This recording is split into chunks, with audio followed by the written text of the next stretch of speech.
Principal inequality में आप लोग पढ़ते हैं। तो प्रॉब्लम के लिए हमें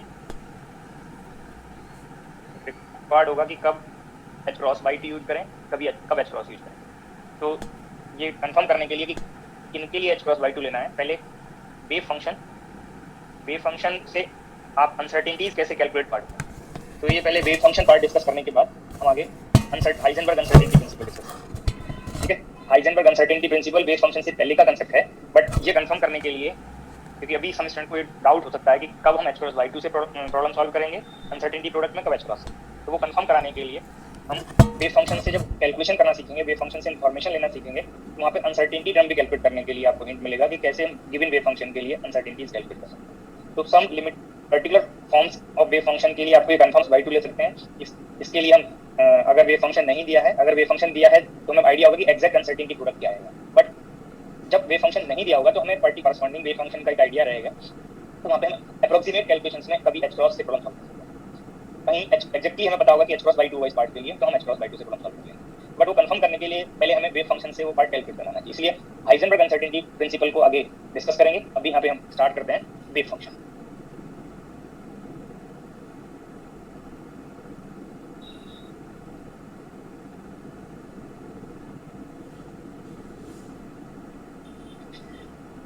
कोई भी मेटेरियल पार्टिकल अगर मोशन करेगा तो उसके साथ डी ब्रॉगली के कांसेप्ट के अकॉर्डिंग सिंगल वेव का कांसेप्ट था, but modified de Broglie concept के corresponding large number of wave associate होगा। उससे जो रिजल्टेंट वेव बनेगा उसको आप कैसे मैथमेटिकली रिप्रेजेंट करेंगे, वो आपको यहाँ पे वेव फंक्शन मैथमेटिकल रिप्रेजेंटेशन और ये mathematical function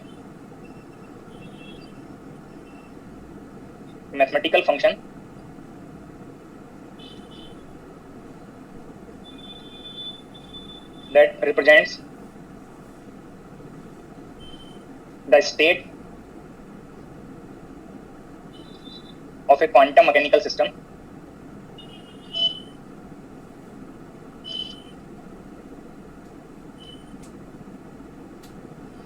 and contains all valuable information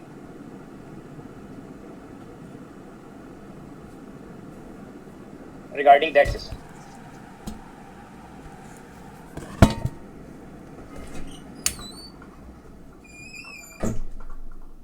Is called wave function. Present करेंगे साई से। समटाइम ये साई नोटेशन भी आप यूज कर सकते हैं, कोई और नोटेशन भी आएगा, जनरली साई से प्रेजेंट करेंगे। 1 मिनट वेट करें।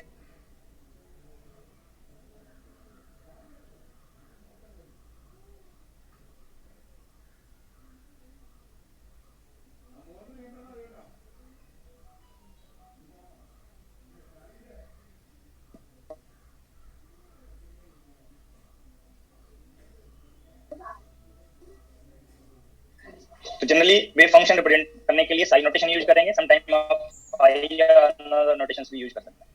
अब साई की रिक्वायरमेंट क्या है, साई को फिजिकली इंटरप्रेट करेंगे।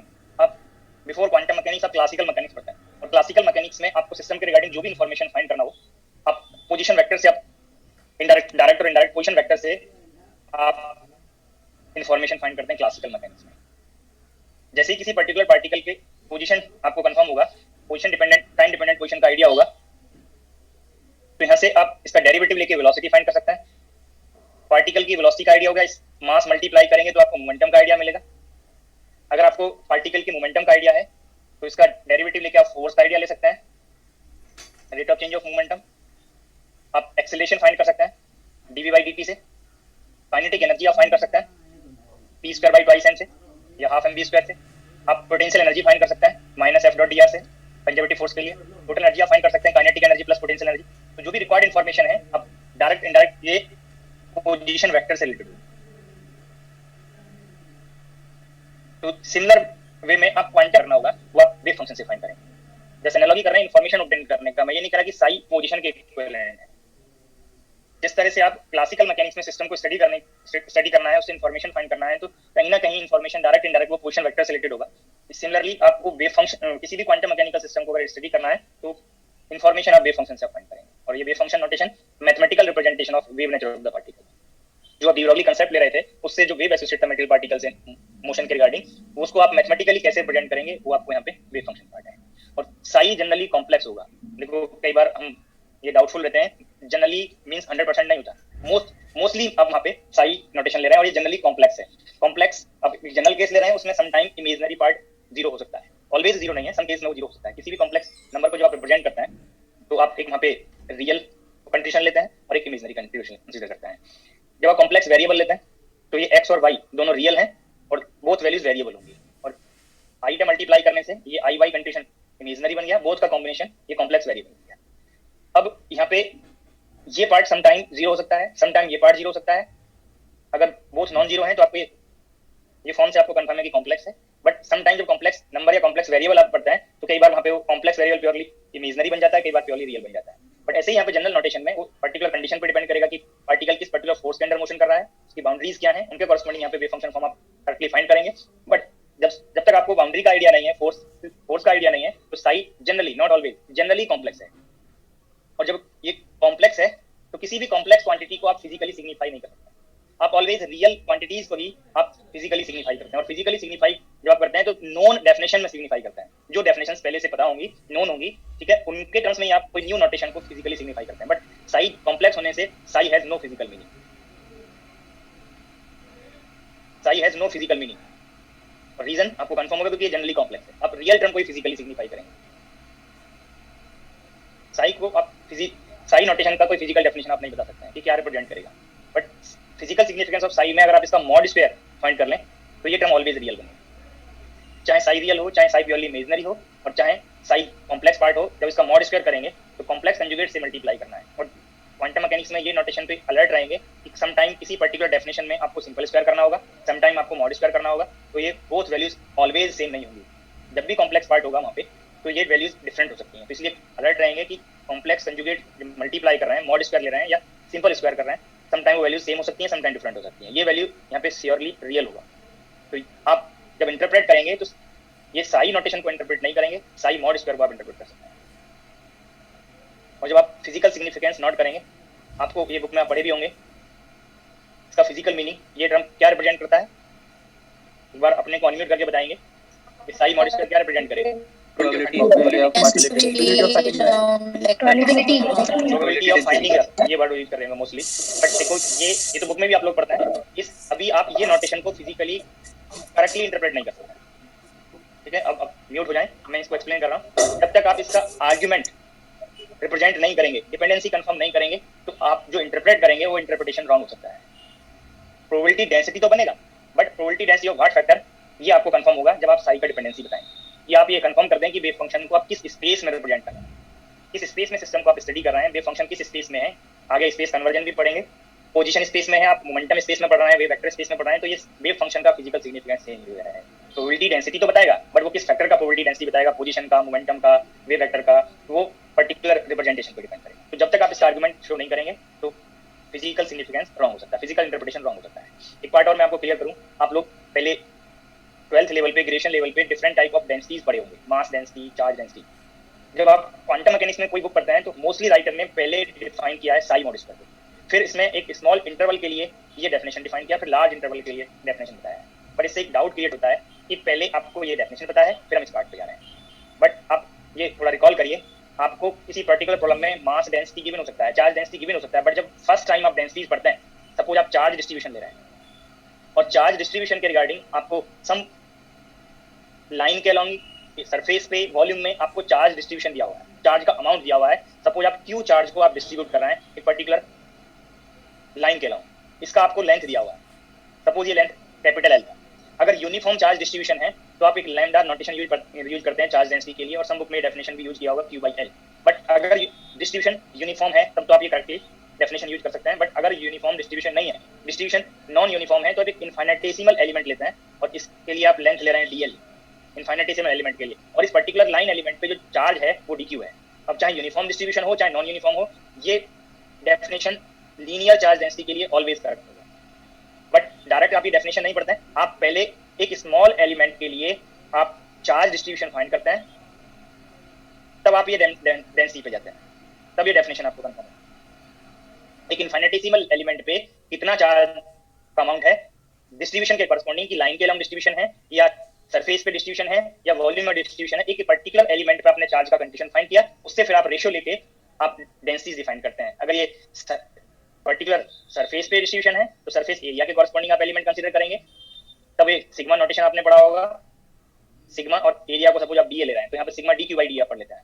तो पहले एक स्मॉल अमाउंट के लिए आपको क्वांटिटी का कंट्रीब्यूशन पता होगा, तब आप डेंसिटी डिफाइन करते हैं।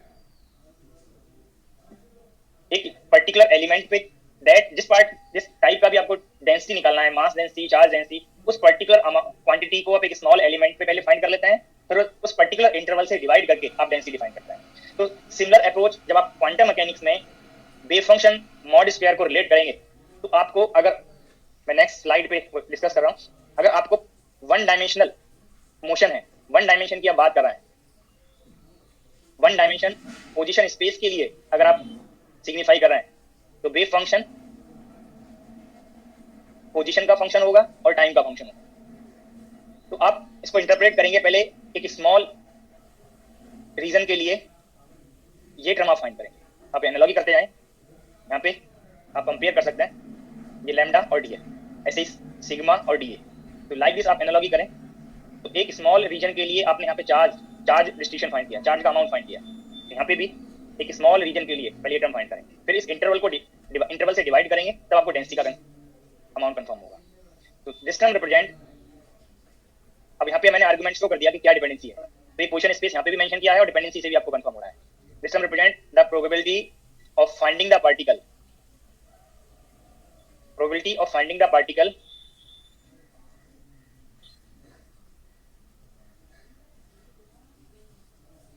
at time t, टाइम का रेफरेंस है तो डिफरेंट टाइम पे प्रोबेबिलिटी की वैल्यू अब चेंज हो सकती थी, इसलिए मैंने पर्टिकुलर टाइम आपको यहाँ पे इंड कर दिया, at time t lies in very small dx value small है, between x to x plus dx। ये अमाउंट जो इंटरवल लिया है वो पॉजिटिव डिफरेंस है, सेंटर वैल्यू x है, तो यहाँ पे आप चेक कर सकते हैं कि ये वैल्यू x और दैट पर्टिकुलर इंटरवल यहाँ पे मल्टीप्लाई। अगर आपको एक स्मॉल रीजन के लिए पर्टिकुलर अमाउंट पता है, अब इंटरवल से डिवाइड किया या इंटरवल का कोफिशिएंट कंसीडर किया, ये dx का कोफिशिएंट है, dx से डिवाइड करेंगे तो ये पार्ट मिलेगा। दिस टर्म रिप्रेजेंट डेंसिटी, और जो भी आपने यहाँ पे क्वांटिटी है, जो भी पार्ट आपने फाइंड किया है उसका density. This term represent position, probability, density.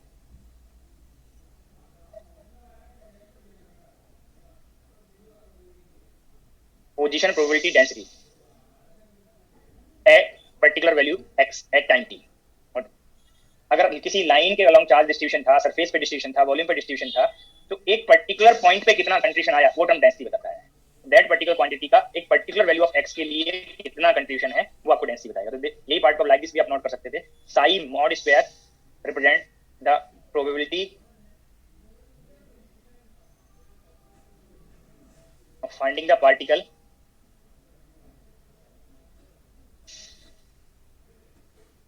for a particular value of x and at a particular time t। अगर पोजीशन को चेंज करेंगे, पोजीशन डिपेंडेंसी के कॉरस्पॉन्डिंग प्रोबेबिलिटी की वैल्यू भी चेंज हो जाएगी। सम टाइम आपको वहां पे टाइम डिपेंडेंसी इंक्लूड नहीं होगा तो आप टाइम का रेफरेंस एलिमिनेट कर सकते हैं, ओनली पोजीशन डिपेंडेंसी यहाँ पे गिवन है तो पोजीशन के टर्म्स में इंटरप्रेट करेंगे। तो पहले स्मॉल रीजन के लिए प्रोबेबिलिटी का कांसेप्ट होगा, फिर आप प्रोबेबिलिटी डेंसिटी पे जाएंगे। जिस स्पेस में रिप्रेजेंट करेगा वेव फंक्शन, उसी स्पेस की आप प्रोबेबिलिटी डेंसिटी कंसीडर करेंगे। तो यहाँ पे पोजीशन स्पेस था तो पोजीशन प्रोबेबिलिटी डेंसिटी का कांसेप्ट आ गया। अगर ये मोमेंटम स्पेस में होता तो मोमेंटम प्रोबेबिलिटी डेंसिटी आ जाता। अब अगर आपको लार्ज रीजन के लिए रिजल्ट फाइंड करना है तो आप किसको इंटीग्रल करेंगे। सपोज x1 से x2 आप इंटीग्रल कर रहे हैं, तो this term represent probability of finding the particle at time t lies between x1 to x2। जब आपको लार्ज रीजन में पर्टिकुलर क्वांटिटी फाइंड करना होता है, अगर आपको उसका डेंसिटी पता है तो उसको आप जितने रीजन का कंडीशन निकालना है उसको आप इंटीग्रल करके रिजल्ट फाइंड कर लेते हैं। तो सेम मीनिंग यहाँ पे है, अगर आपको ये टर्म का आइडिया है तो आप डेंसिटी भी फाइंड कर सकते हैं और डेंसिटी से लार्ज रीजन का कंडीशन भी फाइंड कर सकते हैं। x1 x2 वैल्यूज इनमें मोर डिफरेंस है। जैसे आप 1 मीटर से 2 मीटर के बीच में आपको प्रोबेबिलिटी फाइंड करना है, या 1 मीटर से 20 मीटर तक का आपको प्रोबेबिलिटी फाइंड करना है, तब आप ये रिजल्ट आप यूज कर सकते हैं। इसी में एक अगर आपको ये प्रोबेबिलिटी के टर्म्स में आप फिजिकली सिग्निफाई कर रहे हैं, तो अगर एक्स की ऑल वैल्यूज को आप इंक्लूड कर लें तो this term represent total probability. एक कंडीशन आपको मिलेगा normalisation condition, normalisation condition.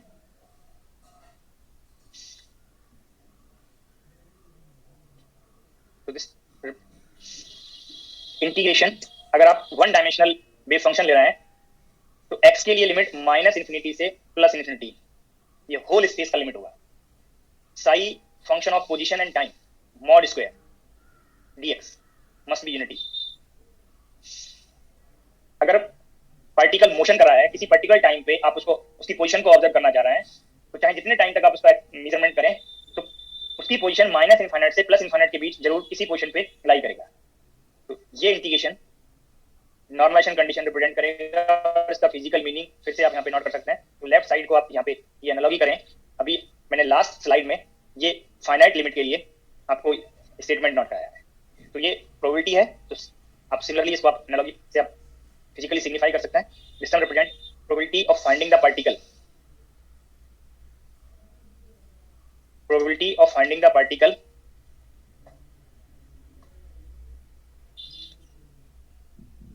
at time t in whole space। ये होल लिमिट इंक्लूड कर लिया x के लिए, तो होल स्पेस लिमिट आ गया, और राइट साइड में वैल्यू 1 है, is unity. It means 100% chance है पार्टिकल -∞ से +∞ के बीच जरूर किसी पोजीशन को ऑक्यूपाई करेगा। तो ये नॉर्मलाइजेशन कंडीशन क्या है, क्या रिप्रेजेंट करता है, इसका क्या मीनिंग है, वो आपको मैंने नोट करा दिया। अब इसकी रिक्वायरमेंट क्या है, नॉर्मलाइजेशन कंडीशन की रिक्वायरमेंट क्या है, ये भी मैंने वन डायमेंशन पार्ट के लिए नोट किया। जैसे जैसे डायमेंशन चेंज करेंगे, जैसे भी मैंने एनालॉजी किया चार्ज से, आप मास डिस्ट्रीब्यूशन से, अगर 2 डायमेंशन होता है तो एलिमेंट एरिया एलिमेंट बनता है, और अगर 3 डायमेंशनल पार्ट होता है तो वहां पे वॉल्यूम एलिमेंट आता है। तो डायमेंशन के कॉरस्पॉन्डिंग, स्पेस के कॉरस्पॉन्डिंग ये एलिमेंट्स चेंज होते जाएंगे, single integral, double integral, triple integral में चेंज होता जाएगा। कार्टेशियन कोऑर्डिनेट में आप इंटीग्रल कर रहे हैं, वहां पे कोई पर्टिकुलर सिमेट्री है तो स्फेरिकल पोलर कोऑर्डिनेट या सिलिंड्रिकल कोऑर्डिनेट आप यूज कर सकते हैं। तो जैसे जैसे आप आगे ये पार्ट इंक्लूड करते जाएंगे तो नॉर्मलाइजेशन कंडीशन और प्रोबेबिलिटी की डेफिनेशंस में माइनर चेंज होगा, वेरिएबल पार्ट पे और लिमिट पार्ट पे। समटाइम वेव फंक्शन आपको पर्टिकुलर रेंज में डिफाइन हो सकता है, तो दैट पार्ट के लिए आप वहां पे डेफिनेशन यूज करिए। अब मैं आपको यहाँ पे हिंट कर रहा था कि नॉर्मलाइजेशन कंडीशन की क्या रिक्वायरमेंट है। अगर आप वेव फंक्शन आपको गिवन है और श्योर नहीं है कि वो नॉर्मलाइज है, नॉर्मलाइज टू यूनिटी है, तो ऐसा हो सकता है कि उस पर्टिकुलर वेव फंक्शन से जब आप प्रोबेबिलिटी फाइंड करेंगे, तो प्रोबेबिलिटी आप मैथमेटिक्स में प्रोबेबिलिटी पढ़ते हैं 12th लेवल पे, पीजी लेवल तक आपने प्रोबेबिलिटी को पढ़ा होगा, तो प्रोबेबिलिटी यूनिटलेस आता है। कोई पर्टिकुलर कंडीशन के रेस्ट्रिक्शन में आपने नंबर ऑफ वेव्स फाइंड किया और टोटल नंबर ऑफ वेव्स का रेशियो से आप प्रोबेबिलिटी फाइंड करते हैं, तो वो यूनिटलेस आता है। तो प्रोबेबिलिटी की करेक्ट डेफिनेशन के कॉरस्पॉन्डिंग रिजल्ट आपको यूनिटलेस बनेगा, ये रिजल्ट यूनिटलेस बनेगा।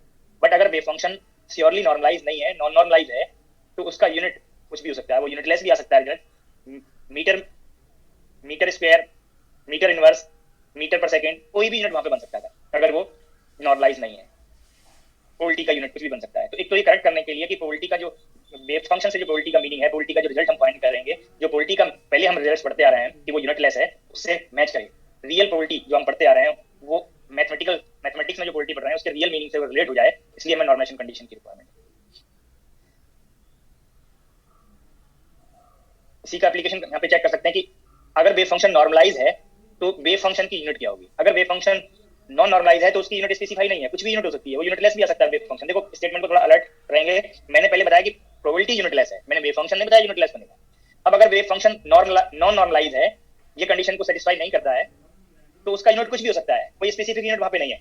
बट जैसे ही नॉर्मलाइज वेव फंक्शन लेंगे, नॉर्मलाइज वेव फंक्शन की स्पेस की डायमेंशन के कॉरस्पॉन्डिंग एक पर्टिकुलर यूनिट होगा, एक स्पेसिफिक यूनिट होगा।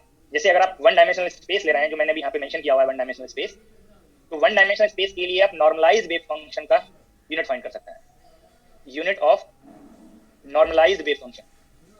नॉन नॉर्मलाइज के लिए कोई स्पेसिफिक यूनिट नहीं है, कोई भी यूनिट हो सकता है, बट जैसे ही नॉर्मलाइज वर्ड वहां पे यूज करेंगे, वेव फंक्शन की एक पर्टिकुलर यूनिट होगी, स्पेस और स्पेस के डायमेंशन बोथ के कॉरस्पॉन्डिंग। अब ये नॉर्मलाइज वेव फंक्शन का यूनिट फाइंड करने के लिए हम नॉर्मलाइजेशन कंडीशन यूज करेंगे, और ये नॉर्मलाइजेशन कंडीशन अगर वन डायमेंशनल पोजीशन स्पेस है जो मैंने यहाँ पे मेंशन किया हुआ है, राइट साइड इस पर्टिकुलर इंटीग्रल का यूनिटलेस है, लेफ्ट साइड में इंटीग्रल है, तो ये राइट साइड यूनिटलेस तभी आएगा जब ये प्रोडक्ट यूनिटलेस बने। ये प्रोडक्ट यूनिटलेस होगा तो राइट साइड का रिजल्ट यूनिटलेस बनेगा।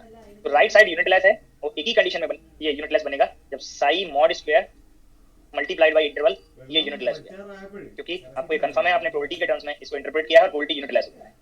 और ये यूनिटलेस कब बनेगा? जब ये प्रोडक्ट, दीज टू टर्म का प्रोडक्ट का यूनिट कैंसिल आउट हो जाए और आपको इंटरवल का यूनिट स्पेस के कॉरस्पॉन्डिंग डायमेंशन से यूनिट पता है। Unit of Sai mod square must be unit of, ये कैंसिल आउट करना है, ये प्रोडक्ट में यूनिट कैंसिल आउट होना है, तो आपको ये कंफर्म हो गया यूनिट ऑफ 1 बाई डिस्टेंस, ये इंटरवल डिस्टेंस का इंटरवल। अब डिस्टेंस आप एमकेएस यूनिट में ले रहे हैं, सीजीएस में ले रहे हैं, तो उसके अकॉर्डिंग आपको इसका यूनिट कंफर्म हो गया। अब यूनिट ऑफ साई आपको इजीली कंफर्म हो गया वन डायमेंशन पार्ट के लिए, इसका स्क्वायर रूट ले सकता हूं, unit of 1 by square root of distance. और इसी का डायमेंशन फॉर्म आप नोट कर सकते थे कि अगर डिस्टेंस को आप एल से रिप्रेजेंट कर रहे हैं तो साई के लिए डायमेंशन फॉर्म क्या बनेगा? 1 बाई स्क्वायर रूट एल, ये फॉर्म बन जाएगा डायमेंशन के लिए। एक डायमेंशन हम साइड की बात करेंगे कि 1 या 2 और 3 डायमेंशन पार्ट है, एक आप एम एल टी फॉर्म में डायमेंशन फॉर्म रिप्रेजेंट करते हैं यूनिट का डायमेंशन फॉर्म, तो dimension of Sai in one dimensional position space वो 1 बाई रूट एल बनेगा। तो नॉर्मलाइज वेव फंक्शन के लिए स्पेसिफिक पार्ट है, बाकी अगर वेव फंक्शन नॉर्मलाइज नहीं है तो ये डिस्टेंस स्क्वायर भी बन सकता था, डिस्टेंस 1 बाई डिस्टेंस बन सकता है, 1 बाई डिस्टेंस क्यूब बन सकता है, कोई भी पार्ट हो सकता है, इसके डिस्टेंस के साथ और भी पार्ट को इंक्लूड होता है। तो मैंने वन डायमेंशन के लिए आपको यही कर दिया, सिमिलर अप्रोच से पोजीशन स्पेस में ही अगर आप स्पेस का डायमेंशन चेंज करें कि 2 डायमेंशनल पोजीशन स्पेस ले रहे हैं तो साई का यूनिट वहां पे चेंज हो जाएगा और उसका डायमेंशन फॉर्म भी चेंज हो जाएगा। तो वन डायमेंशन के लिए और ऑल पार्ट के लिए आपको यही करेक्टली नॉर्मलाइजेशन कंडीशन या प्रोबेबिलिटी का मीनिंग इंक्लूड करना है। अगर स्पेस 2 डायमेंशनल पोजीशन स्पेस है, 2 डायमेंशनल पोजीशन स्पेस, तो आपको जो नॉर्मलाइजेशन कंडीशन है अब की बार वहां पे डबल इंटीग्रल आ जाए, minus infinity to plus infinity whole space limit both coordinate के लिए आप यूज करेंगे पोजीशन स्पेस में। अगर पोजीशन स्पेस 2 डायमेंशन है तो 2 कोऑर्डिनेट आएंगे पोजीशन को रिप्रेजेंट करने के लिए, एक्स एंड वाई। तो wave function x y and t dependent होगा, मॉड स्क्वायर और एरिया एलिमेंट यहाँ पे dx dy रिप्रेजेंट करेंगे। अब आपकी चॉइस है, इसी को आप चाहें तो प्लेन पोलर कोऑर्डिनेट में भी यूज कर सकते थे, कोई और कोऑर्डिनेट सिस्टम भी आप यूज कर सकते थे, मैंने कार्टेशियन रिप्रेजेंटेशन आपको यहाँ पे हिंट कर दिया। तो unit of Sai mod square का आपको आइडिया हो गया, unit of Sai mod square, ये टर्म यूनिट डिस्टेंस स्क्वायर बनेगा या एरिया पार्ट बनेगा, तो unit of 1 by area. Unit of Sai आपको कंफर्म हो गया 2 डायमेंशन पार्ट के लिए, unit of 1 by distance 2 dimension part के लिए, और इसी का डायमेंशन फॉर्म रिप्रेजेंट करेंगे तो 1 बाई एल बन जाएगा। डिस्टेंस के लिए आप एल नोटेशन यूज करते हैं डायमेंशन फॉर्म के लिए। अगर 3 डायमेंशनल पोजीशन स्पेस है, 3 डायमेंशनल पोजीशन स्पेस, तो अब की बार नॉर्मलाइजेशन कंडीशन में प्रोबेबिलिटी के डेफिनेशन में ट्रिपल इंटीग्रल आएगा, minus infinity to plus infinity whole space limit normalisation condition के लिए यूज करेंगे। 3 कोऑर्डिनेट्स वेव फंक्शन में होंगे x y z position part के लिए, और इंटरवल जो होगा यहाँ पे वॉल्यूम एलिमेंट पार्ट इंक्लूड करेंगे, dx dy dz। Right side unitless है, वो एक ही कंडीशन में यूनिटलेस होगा जब आप ये प्रोडक्ट को यूनिटलेस करते हैं। तो unit of Sai in 3 dimension आपको कंफर्म हो गया, unit of 1 by distance power 3/2, और डायमेंशन फॉर्म आप यहाँ पे नोट करेंगे तो 1 बाई एल पावर 3/2। ठीक है,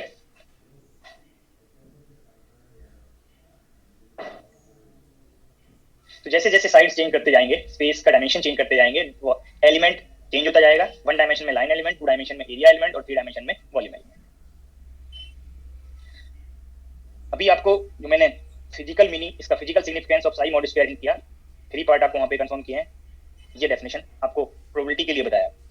बट जब वेव फंक्शन नॉन नॉर्मलाइज होगा तब यहाँ से ये जरूरी नहीं कि आपको ये यूनिट लेस बने, आपको प्रोबेबिलिटी की वैल्यू जब आप कंपेयर करेंगे, सपोज आप एक ये इस रीजन में आपको प्रोबेबिलिटी फाइंड करना है और माइनस इन्फिनिटी से प्लस इन्फिनिटी तक पार्टिकल मोशन करता है, और आपको प्रोबेबिलिटी फाइंड करना है किसी पर्टिकुलर रीजन के लिए, इस रीजन के लिए मान के चलिए ये माइनस ए से प्लस ए रीजन के लिए प्रोबेबिलिटी फाइंड करना है। अब आपको माइनस इन्फिनिटी से प्लस इन्फिनिटी के लिए आपको प्रोबेबिलिटी की वैल्यू पता है कि 1 आएगा। अगर वेव फंक्शन नॉन नॉर्मलाइज है, जो भी मैं नॉर्मलाइजेशन कंडीशन की रिक्वायरमेंट आपको ये हिंट कर रहा था, तो एक तो बताया कि यूनिट करेक्टली मैच करने के लिए नॉर्मलाइजेशन कंडीशन रिक्वायर्ड है। अगर साई नॉर्मलाइज है और आपको एक नॉन नॉर्मलाइज वेव फंक्शन से प्रोबेबिलिटी फाइंड करना है, नॉन नॉर्मलाइज, 2 डिफरेंट कंडीशन में क्या कंपेरिजन होगा आप यहाँ पे चेक करेंगे कि अगर वेव फंक्शन नॉर्मलाइज है तो लार्ज रीजन में probability in minus infinity to plus infinity 1 है, तो ये माइनस इन्फिनिटी से प्लस इन्फिनिटी के बीच जो ये रीजन मैंने यहाँ पे सेलेक्ट किया है, ये होल रीजन से तो लेस रीजन है, स्मॉल साइड हो, स्मॉल इंटरवल होगा यहाँ पे, मतलब इस रीजन के रेस्पेक्ट में स्मॉल कर रहा हूँ मैं, वेरी स्मॉल इंटरवल की बात नहीं कर रहा। माइनस ए से प्लस ए, माइनस इन्फिनिटी से प्लस इन्फिनिटी के बीच का जो डिस्टेंस है, माइनस ए से प्लस ए के बीच जो डिस्टेंस बनेगा वो स्मॉल बनेगा। तो इस रीजन की पोलिटी 1 के रेस्पेक्ट में लेस आनी चाहिए। ऐसा हो सकता है कि जब होल स्पेस में 100% पोलिटी है तो इस रीजन में पोलिटी मैक्सिमम 100% तो हो सकता है, पार्टिकल यहाँ पे भी हो सकता था जब आप ऑब्जर्व कर रहे हैं, पार्टिकल यहाँ पे भी हो सकता है जब ऑब्जर्व कर रहे हैं, जब यहाँ पे है तो इस रीजन में पोलिटी 0 बन गई, बट जब इस रीजन में होगा पार्टिकल, इस रीजन से इस पॉइंट से इस पॉइंट तक, तो पोलिटी 100% बनेगा, तो मैक्सिमम पोलिटी तो 1 है। बट ऐसा भी हो सकता है कि यहाँ पे पोलिटी 1/4 आ जाए, 25% आ जाए, बट कभी ऐसा नहीं होगा करेक्टली जब आप मैथमेटिकल प्रोबेबिलिटी से रिलेट करेंगे कि यहाँ पे प्रोबेबिलिटी 200% आ जाए, ये मीनिंगलेस है। बट जब आप नॉन नॉर्मलाइज वेव फंक्शन लेंगे तो ये सिचुएशन राइज हो सकता है कि एक स्मॉल रीजन की जो प्रोबेबिलिटी है वो लार्ज रीजन की प्रोबेबिलिटी के कंपैरेटिवली वैल्यू लार्ज आ जाए, ये 1 से लार्ज हो सकती है, जो मीनिंगलेस है, क्योंकि मैक्सिमम प्रोबेबिलिटी आप 100% पढ़ते हैं किसी पर्टिकुलर इवेंट के लिए, तो 200%, 300% मीनिंगलेस बनेगा।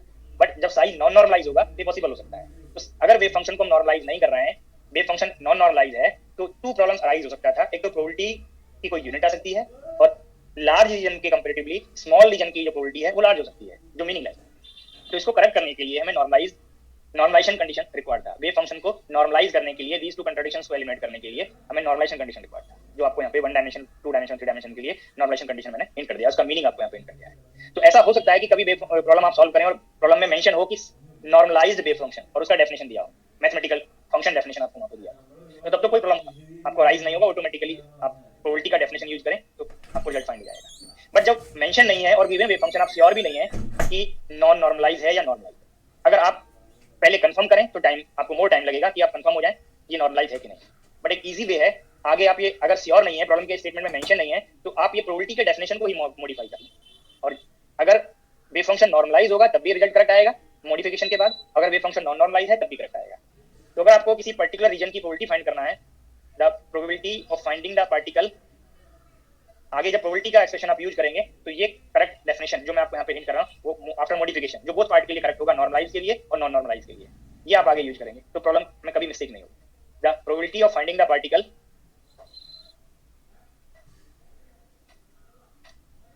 Lies between x1 to x2, या आप कंपेयर करें जो पहले मैंने प्रोबेबिलिटी का डेफिनेशन डिस्कस किया वो नॉर्मलाइज रेफरेंस लेके किया है, बट जब कभी नॉर्मलाइज नहीं होगा तो उसमें मॉडिफिकेशन रिक्वायर्ड होगा, ये पार्ट आपको पहले बताया है। बट इसमें प्रॉब्लम राइज होगा जब नॉन नॉर्मलाइज होगा, तो इसको करेक्ट करने के लिए आप होल स्पेस लिमिट के इंटीग्रेशन से 1 डायमेंशन पार्ट में, 2 डायमेंशन पार्ट में, जो भी डायमेंशन पार्ट होगा उसके अकॉर्डिंग ये रिजल्ट को मॉडिफाई कर सकते हैं। इट मींस जो नॉर्मलाइजेशन कंडीशन वाला पार्ट था वो यहाँ डिवाइड कर दिया। अब आप ये जो मैथमेटिक्स में आप प्रोबेबिलिटी पढ़ते हैं किसी पर्टिकुलर इवेंट की, अगर टोटल नंबर ऑफ वेज को आप n से रिप्रेजेंट कर रहे हैं और एक किसी पर्टिकुलर रेस्ट्रिक्शन के अकॉर्डिंग जो नंबर ऑफ वेज हैं आप ni ले रहे हैं, तो this is the ratio of total number, this is the ratio of number of ways in a particular condition divided by total number of ways. तो ये प्रोबेबिलिटी का आप डेफिनेशन पढ़ते हैं, तो ये पार्ट को आप एनालॉजी करिए, ये पोजीशन के कॉरस्पॉन्डिंग एक लिमिटेड रीजन में जहां पे आपको प्रोबेबिलिटी फाइंड करना है उसके लिए ये नंबर ऑफ वेज का इक्विवेलेंट हो गया, और ये टोटल नंबर ऑफ वेज का आइडिया देगा क्योंकि ये टोटल प्रोबेबिलिटी का आइडिया आपको दे रहा है। तो यहाँ से जो प्रोबेबिलिटी आएगा वो श्योरली यूनिटलेस बनेगा, और ऑलवेज एक स्मॉल रीजन की जो x1 x2 इस लिमिट से लेस हो सकता है, ये ऑलवेज या तो मैक्सिमम प्रोबेबिलिटी जो 1 है उसके इक्वल बन सकता है या उससे लेस बनेगा। इस रीजन, इस एक्सप्रेशन से श्योरली प्रोबेबिलिटी यूनिटलेस बनेगा और लेस देन और इक्वल टू बनाएगा। तो जो नॉन नॉर्मलाइज्ड वेव फंक्शन में प्रॉब्लम अराइज हो रहा था सिर्फ इस न्यूमरेटर वाले पार्ट से प्रॉब्लम फाइंड करने में, ऑटोमेटिकली यहाँ से प्रॉब्लम एलिमिनेट हो जाएगा, मिस्टेक एलिमिनेट हो जाएगा। तो आगे जब भी प्रोबेबिलिटी का रिजल्ट आपको फाइंड करना हो ये एक्सप्रेशन आप यूज करेंगे तो ऑटोमेटिकली वो करेक्ट हो जाएगा। अगर प्रॉब्लम में मेंशन है नॉर्मलाइज तब ये रिजल्ट ऑटोमेटिकली 1 हो गया डिनोमिनेटर टर्म, इसको एलिमिनेट करके ये इंटीग्रल वैल्यू डायरेक्ट 1 प्लेस करके आप ओनली न्यूमरेटर पार्ट से प्रॉब्लम को सॉल्व कर सकते हैं। बट जब कंफर्म नहीं है तब आप ये रिजल्ट आप यूज। तो अभी मैंने जस्ट आपको वेव फंक्शन के फिजिकल सिग्निफिकेंस को रिलेट करने के लिए आपको ये पॉइंट्स नोट कराए हैं, और जो भी पॉइंट मैंने आपको यहाँ पे हिंट किए हैं जो आगे प्रॉब्लम में एप्लीकेशन हो तब मिस्टेक नहीं होना चाहिए। ये पार्ट क्या आपको रिप्रेजेंट करते हैं, कब आपको यहाँ पे डिनोमिनेटर टर्म इंक्लूड करना है, ये नॉर्मलाइजेशन कंडीशन की रिक्वायरमेंट क्या है, कब आपको ये टर्म यूज करना है। देखो अगर वेव फंक्शन में मेंशन है नॉर्मलाइज, अगर आप इस एक्सप्रेशन को यूज करते हैं तब भी आपका आंसर करेक्ट होगा। अगर मेंशन नहीं है, आप डाउटफुल हैं कि नॉर्मलाइज है कि नहीं, ये एक्सप्रेशन तब आपको बेनिफिशियल होगा, तब आपको कंफर्म होगा कि आपका रिजल्ट इससे ही करेक्ट आएगा। अगर आप सिर्फ ये पार्ट ले लेंगे तो सम टाइम आप वहाँ पे जब रिजल्ट फाइंड करेंगे तो आपका आंसर रॉन्ग हो सकता है। इसीलिए आगे ये हैबिट में लाएं कि जब भी मेंशन ना हो तो आप इस रिजल्ट, इस एक्सप्रेशन से आप प्रोबेबिलिटी का रिजल्ट फाइंड करें। अब एक ऑर्थोगोनलिटी कंडीशन आप लोग पढ़े होंगे। Excuse me sir. हाँ जी सर, किसी भी पार्टिकल का मोस्ट प्रोबेबल पोजीशन क्या होगा वेव फंक्शन में जहां पे उसका मैक्सिमम और मिनिमम होगा? पोजीशन का मैक्सिमम मिनिमा तो सिर्फ minus infinity to plus infinity पे है। मोस्ट प्रोबेबल का मतलब होता है प्रोबेबिलिटी मैक्सिमम, जिस हाँ जी। पोजीशन पे प्रोबेबिलिटी मैक्सिमम होगा वो most probable value of position है। Okay sir. ऑर्थोगोनलिटी कंडीशन,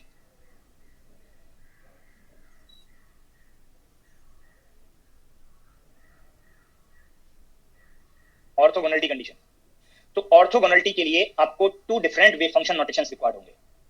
आप ये कंडीशन बुक में पढ़े होंगे सम टाइम। जो आपको मैंने यहाँ पे वन डायमेंशन के लिए लिमिट नोट किया है minus infinity to plus infinity, two different notations आप यहाँ पे यूज कर रहे हैं, एक साई आई और एक साई जे डी टॉप। अब चाहे जिस स्पेस में आप ये इंटीग्रल को फाइंड करें, बट उस पर्टिकुलर स्पेस का ये volume element generally one dimension है तो लेंथ एलिमेंट बन जाएगा।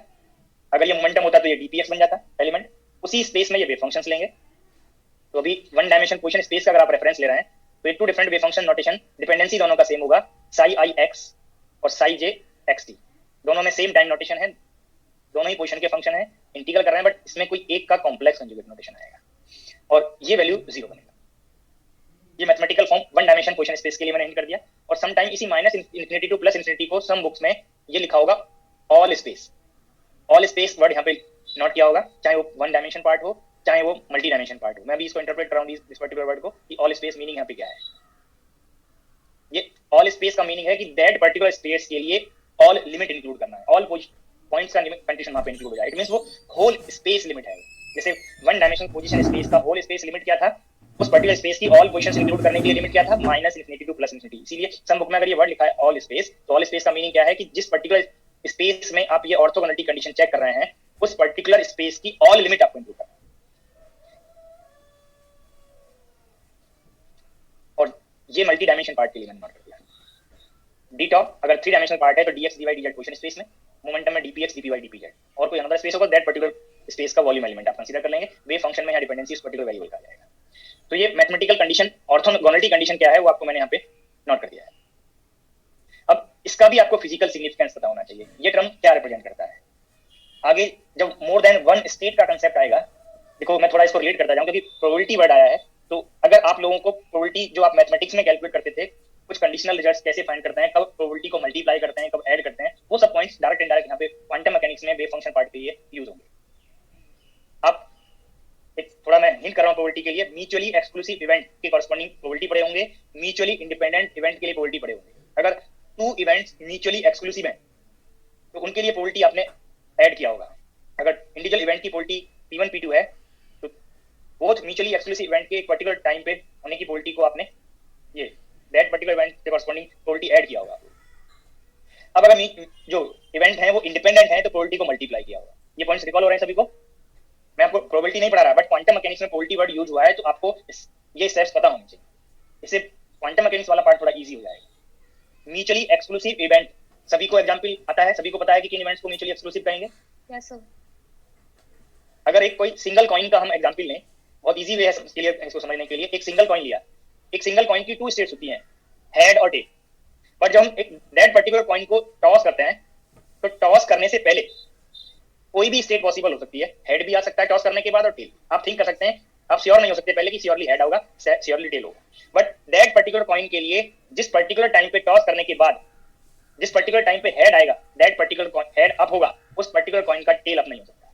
तो सिंगल कॉइन के लिए head and tail states are mutually exclusive. और जब कभी आप मैथमेटिक्स में 12th लेवल पे या अप टू पीजी लेवल कभी प्रॉब्लम सॉल्व किए होंगे हेड और टेल वाली एक सिंगल कॉइन के लिए प्रोबेबिलिटी का, तो आप बोथ प्रोबेबिलिटी के एडिशन को पी हेड और पी टेल ये ऐड किया होगा और मैं ये मैक्सिमम प्रोबेबिलिटी 1 लिया एक सिंगल कॉइन पे। अब अगर आप टू कॉइन्स ले रहे हैं, जब टू कॉइन्स लेंगे तो इंडिविजुअल कॉइन की फिर से हेड और टेल स्टेट्स होंगी, बट जब आप बोथ कॉइन को साइमल्टेनियसली टॉस करेंगे तो आपने असाइन किया होगा कि फर्स्ट कॉइन कौन सा है, सेकंड कौन सा है। तो फर्स्ट कॉइन का अगर हेड आता है किसी पर्टिकुलर टाइम पे तो सेकंड कॉइन का हेड और टेल फर्स्ट कॉइन के हेड और टेल से इंडिपेंडेंट है। अगर फर्स्ट का हेड आया है तो सेकंड कॉइन का हेड अप हो सकता है, टेल भी अप हो सकता है। वो फर्स्ट कॉइन के हेड और टेल वाली स्टेट से इंडिपेंडेंट है, और जब इंडिपेंडेंट है तो टू कॉइन को अगर आप साइमल्टेनियसली टॉस करेंगे तो उनके रिगार्डिंग प्रोबेबिलिटी को आप मल्टीप्लाई करते हैं। तो टू कॉइन्स की जो स्टेट्स हैं वो इंडिपेंडेंट है और सिंगल कॉइन की जो हेड और टेल स्टेट्स हैं वो म्यूचुअली एक्सक्लूसिव। तो ये आपको आइडिया होना चाहिए कि म्यूचुअली एक्सक्लूसिव स्टेट्स के लिए प्रोबेबिलिटी एडिटिव होता है और म्यूचुअली इंडिपेंडेंट इवेंट्स के लिए प्रोबेबिलिटी मल्टीप्लिसिटी होता है, जो क्वांटम मैकेनिक्स में दोनों पार्ट आगे रिक्वायर्ड होंगे। समटाइम ऐसा हो सकता है कि वहाँ पे कुछ पार्ट मिक्स केस बन जाए, इंडिपेंडेंट और आपका एक्सक्लूसिव दोनों पार्ट आ रहे हो, तो दोनों पार्ट आएंगे वहाँ पे। आप लोग रिकॉल करें, वहाँ पे P1 P2, ये आप P1 प्लस P2 और एक पार्ट यहाँ पे कॉमन पार्ट के लिए इंटरसेक्शन पार्ट भी प्लस और माइनस करते रहे होंगे। प्योरली म्यूचुअली एक्सक्लूसिव के लिए एडिटिव, प्योरली इंडिपेंडेंट के लिए मल्टीप्लिसिटी। अगर मिक्स केस है तो वहाँ पे यूनियन और इंटरसेक्शन पार्ट भी आप प्रोबेबिलिटी में यूज किया। तो वो थोड़ा आप जब भी कहीं ये रिक्वायर्ड हो, हालांकि इस तरह का प्रॉब्लम फेस नहीं होगा कि आपको बहुत अच्छे लेवल पे प्रोबेबिलिटी आना चाहिए क्वांटम मैकेनिक्स के लिए। ये आवाज नहीं आ रही है इसकी आ रही है सर, आ रही है सर, क्लियर है। पर्टिकुलर कैंडिडेट के कॉरस्पॉन्डिंग मतलब लेवल पे वो नेटवर्क प्रॉब्लम रहा होगा। मैं कंटिन्यू करता हूँ। क्वांटम मैकेनिक्स के लिए आपको बहुत ज्यादा प्रोबेबिलिटी का नॉलेज की रिक्वायरमेंट नहीं है कि जिसमें आपका कॉम्बिनेशन परम्यूटेशन ये कैसे आपका कब आपको इंटरसेक्शन पार्ट प्लस माइनस करना है या आपको एक्सक्लूड करना है। जस्ट आपको एक बेसिक आइडिया होना चाहिए, जिससे क्योंकि वेव फंक्शन को प्रोबेबिलिटी के टर्म्स में आप इंटरप्रेट कर रहे हैं, तो वो पार्ट बेसिक पार्ट जरूर आपको हिंट होना चाहिए। तो मैं जस्ट आपको ये ऑर्थोगोनलिटी कंडीशन का फिजिकल सिग्निफिकेंस नोट कराने के लिए मैंने आइडिया दिया कि म्यूचुअली एक्सक्लूसिव इवेंट्स के कॉरस्पॉन्डिंग प्रोबेबिलिटी को आप ऐड करते हैं, और वहाँ पे जिस टाइम पे एक पर्टिकुलर इवेंट आपको फाइंड होगा, सेम टाइम पे अनदर जो म्यूचुअली एक्सक्लूसिव इवेंट है वो कभी आपको ऑब्जर्व नहीं, जो मैंने कॉइन के एग्जांपल से आपको हिंट किया। और ये टर्म एग्जैक्टली प्रोबेबिलिटी नहीं बताता है, प्रोबेबिलिटी फाइंड करने के लिए ये टर्म इंक्लूड होगा और इसका मॉड स्क्वायर प्रोबेबिलिटी आएगा। बट अगर ये टर्म जीरो बन जाए, ये लेफ्ट साइड वाला पार्ट, अगर ये टर्म जीरो बन जाए और इसका मॉड स्क्वायर प्रोबेबिलिटी टर्म से आप रिलेट करें तो ये प्रोबेबिलिटी भी जीरो बनेगा। क्लियर है सभी को ये पॉइंट? सेम टाइम पे म्यूचुअली एक्सक्लूसिव। अभी मैं वो स्टेटमेंट नोट कराऊंगा, बट मैं भी आपको ये हिंट कराऊं कि अगर कोई रिजल्ट मॉड स्क्वायर में हमने डिफाइन किया और हमें चेक करना है कि मॉड स्क्वायर जीरो है या नॉन जीरो है, तो अगर सी की वैल्यू जीरो हो जाए तो ये मॉड स्क्वायर तो श्योरली जीरो बन जाएगा। आगे सर आवाज म्यूट है। अभिषेक आपकी तरफ प्रॉब्लम रही होगी सर। Hello sir. हाँ जी। सर ये जो साई आई स्टार और साई ये क्या P1 और P2 से आप रिलेट कर रहे हैं इन दोनों को? नहीं, P1 P2 से रिलेट नहीं कर रहा हूँ। Okay sir. एक्चुअल में क्या है कि अभी वेव फंक्शन स्टार्ट हुआ है, ये टर्म आगे आएंगे, बट क्योंकि ये टर्म पहले ही आप लोग पढ़े होते हैं, ग्रेजुएशन लेवल पे आप क्वांटम मैकेनिक्स पढ़े हो या पीजी लेवल पे क्वांटम मैकेनिक्स पढ़े हो, तो ये सब टर्म आपने पहले पढ़े हैं। इनका मीनिंग करेक्टली रिलेट करने के लिए, क्योंकि पहले भी पढ़े हैं, हो सकता है कुछ प्रॉब्लम रही हो, वो आपको यहाँ पे एलिमिनेट करना है जिससे आप कॉन्फिडेंटली करेक्टली आप इनका एप्लीकेशन कर पाएं। तो मैं थोड़ा हिंट कर रहा हूँ, वो आगे आएगा ये पार्ट, बट इसको रिलेट करने के लिए अगर आप वेव फंक्शन में ये सीरीज ले रहे हैं, ये जस्ट मैथमेटिक्स बता रहा हूँ अभी आपको, ये रिकॉल करेंगे पॉइंट को। लाइक दिस आपने C1 phi 1 अगर आपके सिलेबस में ये पॉइंट रहे हो, C3 phi 3 ऐसे सीरीज एक्सपेंशन कर दिया था। तो हमें इस पर्टिकुलर स्टेट की किसी इनमें से किसी एक पर्टिकुलर स्टेट की प्रोबेबिलिटी अगर हमें फाइंड करना होगा, तो ये कोफिशिएंट रिक्वायर्ड होंगे उन पर्टिकुलर स्टेट्स की प्रोबेबिलिटी के लिए, जो आगे का कांसेप्ट है सुपरपोजिशन, क्योंकि अभी तो मैं सिंगल वेव फंक्शन से प्रोबेबिलिटी कैलकुलेट करना आना चाहिए। तो ये टर्म आगे आते हैं, ये C1 वैल्यू जब डिफाइंड होता है तो ये form phi 1 star psi beta बनता है, लाइक दिस पार्ट। तो इस टर्म का मॉड स्क्वायर से प्रोबेबिलिटी बनता है। तो इसीलिए एक हो सकता है कि जब मैं इसको इंटरप्रेट करता है तो कुछ स्टूडेंट्स को ये डाउट क्रिएट हो जाता है कि ये टर्म ही प्रोबेबिलिटी बता रहा है, जबकि ये टर्म प्रोबेबिलिटी नहीं बता रहा, प्रोबेबिलिटी से रिलेटेड होगा, इसके टर्म से हम आगे प्रोबेबिलिटी की वैल्यू फाइंड करेंगे। सर अगर ये दोनों टर्म म्यूचुअली एक्सक्लूसिव होंगे और हम दोनों इन लोगों का मॉड लेंगे इन दोनों का, तो क्या वो P1 और P2 से रिलेट कर सकते हैं सर? हाँ जी, मॉड नहीं, इंटीग्रल वैल्यू को, मतलब मॉड का इंटीग्रल वैल्यू ना सर? हाँ, जो अभी देखो वो मैं भी हिंट कर दे रहा हूँ। ये भी मैंने ये एक्सप्रेशन बताया, अगर यहाँ पे हम psi i कर देते जी सर, तो ये P1 बताता है आपको। ठीक है, हॉल स्पेस के लिए नहीं, आपको अगर ये चेक करना हो कि पार्टिकल psi 1 स्टेट में है और वो -a से +a के बीच psi 1 में और psi 2 में होने की क्या प्रोबेबिलिटी होगी। ठीक है, तो हम psi 1 के लिए भी -a से +a तक इंटीग्रल करेंगे तो वो तो बताएगा P1, और psi 2 के लिए भी हम कैलकुलेट करेंगे। ठीक है, फिर हम P1 P2 में कैलकुलेट करेंगे। सर एक में हमने स्टार लगाया, मतलब एक ये लिया कॉन्जुगेट वेव लिया, दूसरे में कॉमन प्रोबेबिलिटी की बात बता रहा है ना, वो इंटीग्रल प्रोबेबिलिटी की बात कर रहे हैं। जैसे आपने हेड की प्रोबेबिलिटी निकाला, ठीक है, एक सिंगल कॉइन को 10 बार टॉस किया, क्या उसकी 10 बार टॉस करने में से ऑलवेज 100% पीएच आने की प्रोबेबिलिटी 1 नहीं होगी, 100% टेल आने की प्रोबेबिलिटी 0 नहीं होगी? ये तो सब कंफर्म है। जी सर, और अगर सर हम कुछ भी ले, जब उसका मॉड निकालेंगे तो वो स्टार हो कि साई हो तो फर्क तो नहीं पड़ता सर, आंसर तो सेम ही आएगा। ये आप जब प्रॉब्लम सॉल्व करने लगे तब आप चेक करना कि सेम आता है कि नहीं। हो सकता है कि आपने जिन प्रॉब्लम्स को सॉल्व किया हो वहां पे प्रॉब्लम फेस ना हुआ हो आपको। जो मैं बता रहा हूं उसको एक बार अच्छे से सुन लीजिए सभी। मॉड स्क्वायर को प्रोबेबिलिटी नहीं बताया मैंने इंटीग्रल वैल्यू को प्रोबेबिलिटी बताया वेव फंक्शन पार्ट में।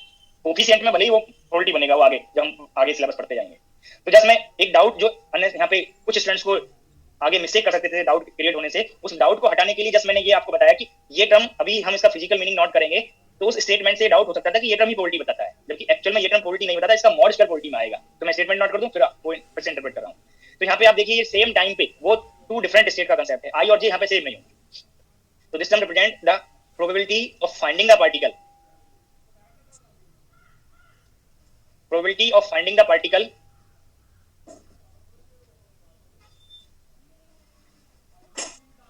in two different states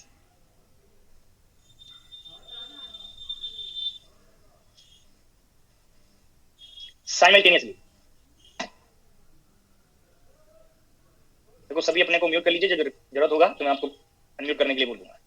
the probability of finding the particle in two different state simultaneously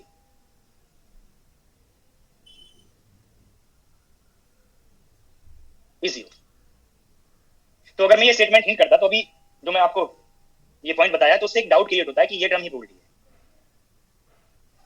क्योंकि स्टेटमेंट में प्रोबेबिलिटी बढ़ा रहा है। एक्चुअल में ये टर्म प्रोबेबिलिटी नहीं है, इसका मॉड स्क्वायर प्रोबेबिलिटी बनेगा। बट जब ये टर्म वैल्यू 0 होगी तो प्रोबेबिलिटी भी ऑटोमेटिकली 0 होगी। बट ये टर्म अगर नॉन जीरो आता तो मॉड स्क्वायर से प्रोबेबिलिटी कंफर्म होता है, वो नॉन जीरो वैल्यू क्या आएगी। अब ये स्टेटमेंट मैंने जो आपको नोट कराया है, अब इसको कॉइन वाली प्रॉब्लम से एनालॉजी करिए। अभी आपको मैंने हिंट किया कि सेम कॉइन के सेम टाइम पे हेड और टेल आने की हेड और टेल अप आने की प्रोबेबिलिटी 0 होती है। क्यों? क्योंकि हेड और टेल सेम कॉइन के लिए म्यूचुअली एक्सक्लूसिव स्टेट्स हैं। तो सेम मीनिंग यहाँ पे हो गया कि जब साई आई और साई जे म्यूचुअली एक्सक्लूसिव स्टेट होंगी तो दीज में से अगर पार्टिकल टी इक्वल्स 2 स्टेट्स के कॉरस्पॉन्डिंग मैंने एक लेवल रिप्रेजेंट कर दिया, अगर पार्टिकल टी इक्वल्स 5 सेकंड पे इस लेवल में ऑब्जर्व होता है जो साई आई के कॉरस्पॉन्डिंग लेवल है, तो सेम टाइम पे इस लेवल में पार्टिकल ऑब्जर्व नहीं होगा। और अगर किसी नेक्स्ट टाइम पे हम इसको ऑब्जर्व करने लगे तो ऐसा हो सकता है कि नेक्स्ट टाइम पे पार्टिकल यहाँ पे हो या यहाँ पे होगा किसी एक ही लेवल में या एक ही स्टेट में। तो इसीलिए आपको ये कंफर्म होना चाहिए कि जब म्यूचुअली एक्सक्लूसिव स्टेट का कंसेप्ट है तो उन दोनों स्टेट्स की कॉमन होने की प्रोबेबिलिटी, सेम टाइम पे ऑब्जर्व होने की प्रोबेबिलिटी 0 होगी। तो यही स्टेटमेंट मैंने आपको नोट कराया, the probability of finding the particle in two different states simultaneously. ऐसा हो सकता है कि पार्टिकल t इक्वल्स 5 सेकंड पे यहाँ पे हो तो t इक्वल्स 10 पे यहाँ पे हो जाए, बट सेम टाइम पे कोई एक ही स्टेट में होगा। अगर साई आई में है तो साई जे में नहीं होगा, साई जे में है तो साई आई में नहीं। अगर किसी कॉइन का आप कॉइन को टॉस कर रहे हैं तो अगर t इक्वल्स 20 सेकंड पे आप उसका हेड अप आपको ऑब्जर्व होता है तो सेम टाइम पे टेल अप नहीं आया, कोई एक ही स्टेट आपको अप में मिलेगी सेम कॉइन के लिए। तो इसलिए यहाँ पे म्यूचुअली एक्सक्लूसिव स्टेट्स की सेम टाइम पे ऑब्जर्व होने की प्रोबेबिलिटी 0 थी।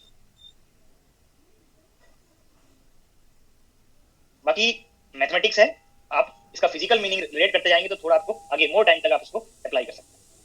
अब बोथ कंडीशन को आप कंबाइन करें तो एक वर्ड आता है ऑर्थोनॉर्मलिटी कंडीशन।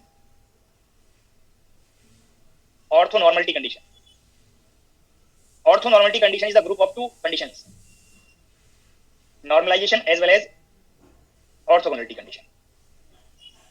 अगर आप होल स्पेस लिमिट इंक्लूड कर रहे हैं और ये सेम इंटीग्रेशन पार्ट जो भी मैंने अब मैं नोट किया है, साई आई साई जे डी टॉप डायमेंशन के कॉरस्पॉन्डिंग स्पेस के कॉरस्पॉन्डिंग ये वॉल्यूम एलिमेंट आपको फाइंड हो जाएगा।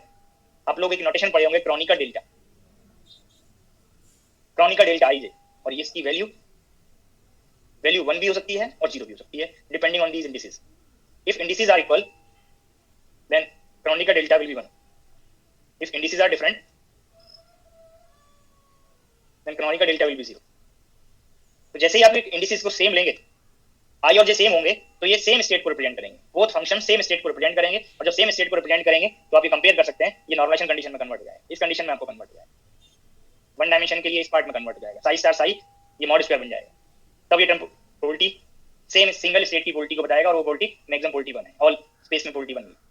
बट अगर इंडिसेस डिफरेंट हैं और डिफरेंट होने से ये टू डिफरेंट स्टेट्स बनेंगी और डिफरेंट स्टेट्स के लिए सेम टाइम प्रोबेबिलिटी आपको यहाँ पे 0 होता है। तो ये ऑर्थोनॉर्मलिटी कंडीशन टू डिफरेंट कंडीशन का ग्रुप है, जो आपको टू कंडीशंस क्या हैं वो आपको यहाँ पे कंफर्म हो गई। एक नॉर्मलाइजेशन कंडीशन है और एक ऑर्थोगोनलिटी कंडीशन है जिनका फिजिकल मीनिंग आपको नोट कराया होगा। तो वेव फंक्शन के फिजिकल मीनिंग से यहाँ पे आपको ये पॉइंट्स मैंने नोट कराए हैं, इनकी आगे प्रॉब्लम की रिक्वायरमेंट होगी। Physically acceptable wave function, sir जो ऑर्थोगोनलिटी कंडीशन है उसमें आई जे दोनों जो है नहीं डिपेंड करते, मतलब इक्वल नहीं हो सकते। अब आवाज आ रही है आपको? नहीं? हाँ सर आ रही है। बीच में आपको आवाज नहीं आई? नहीं स्क्रीन दिख रहा था? हाँ स्क्रीन भी नहीं दिख रहा था सर, मैंने लिखा था, आवाज भी नहीं आ रही थी, फिर सही हो गई। तो आपका कुछ पार्ट स्किप हो गया है और ब्रेक जब आपका लेक्चर कंप्लीट हो तब आप पूछ लेना। ठीक है, thank you sir. Physically acceptable wave function, physically admissible wave function.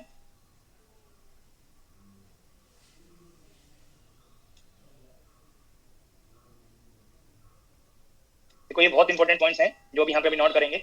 ये जब तक आप आगे क्वांटम मैकेनिक्स में वेव फंक्शन पर एप्लीकेशन करेंगे तब तक आपको ये कभी भी डायरेक्ट इनडायरेक्ट यूज हो सकता है।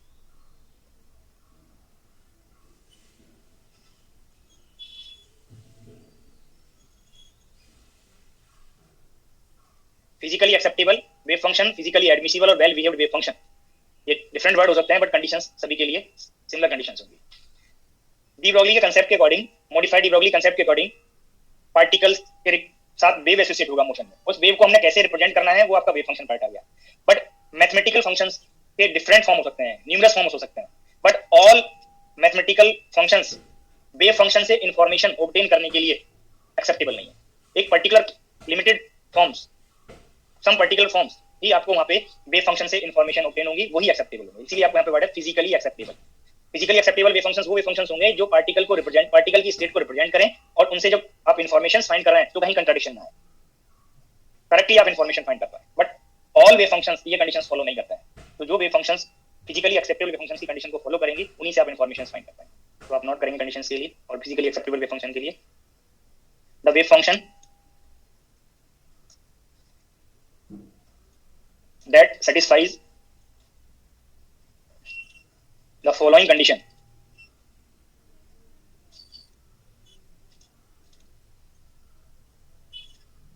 is called physically acceptable, physically admissible or well behaved wave function.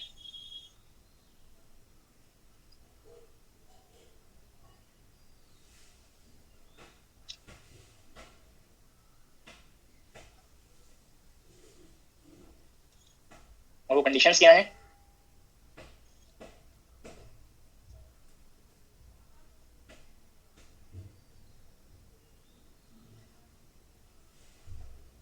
ये नंबर चेंज हो सकता है, किसी बुक में 4 नंबर हो सकते हैं, किसी में 5 हो सकते हैं, किसी में मोर देन 5 हो सकते हैं। अल्टीमेटली ऑल कंडीशंस इंक्लूड हो जानी चाहिए, नंबर इंपॉर्टेंट नहीं है। द वेव फंक्शन को मैंने साइन नोटेशन से रिप्रेजेंट किया। The wave function must be finite in whole space. पहले अभी यहाँ पे जस्ट डिस्कस करेंगे कंडीशंस क्या हैं, उनकी रिक्वायरमेंट क्यों है, वो भी डिस्कस करेंगे। कैसे अप्लाई करनी है, कुछ कंडीशंस अप्लाई करना आपको आता होगा, कुछ में डाउट होगा तो प्रॉब्लम्स के थ्रू आपको क्लियर हो जाएंगे, एग्जांपल्स वाइज वो क्लियर हो जाएंगे। तो अभी मैंने सिंगल कंडीशन लिखा, wave function must be finite in whole space. पहले मैं जो बुक में आप कंडीशन पढ़ते हैं वो नोट कर दे रहा हूँ, इसमें कुछ कंडीशंस में मॉडिफिकेशन भी होगा। हो सकता है कि ऑल बुक्स में जो आपने पढ़े हों वो ये पॉइंट ना हो, ये तो लिखा होगा फाइनाइट होगा, ठीक है, psi must be finite, short में लिख देता है, ये स्टेटमेंट यहीं पे कंप्लीट कर देता है। और इसमें भी आगे 2 पार्ट में नोट कराएंगे। कभी आप कोई बुक पढ़े होंगे तो हो सकता है वहां पे लिखा हो wave function must be finite single valued and continuous, single number में ही नोट कर दिया, बट मैं यहाँ पे इसको सेपरेटली डिफरेंट नंबर में नोट कर रहा हूँ। अब ये वेव फंक्शन साई से रिप्रेजेंट कर दिया, Sai must be single valued, और ये जो कंडीशंस हम यहाँ पे चेक करेंगे वो होल स्पेस में करेंगे, इसीलिए मैं आपको यहाँ पे फिर से ये वर्ड नोट कर दिया, whole space. Psi must be continuous,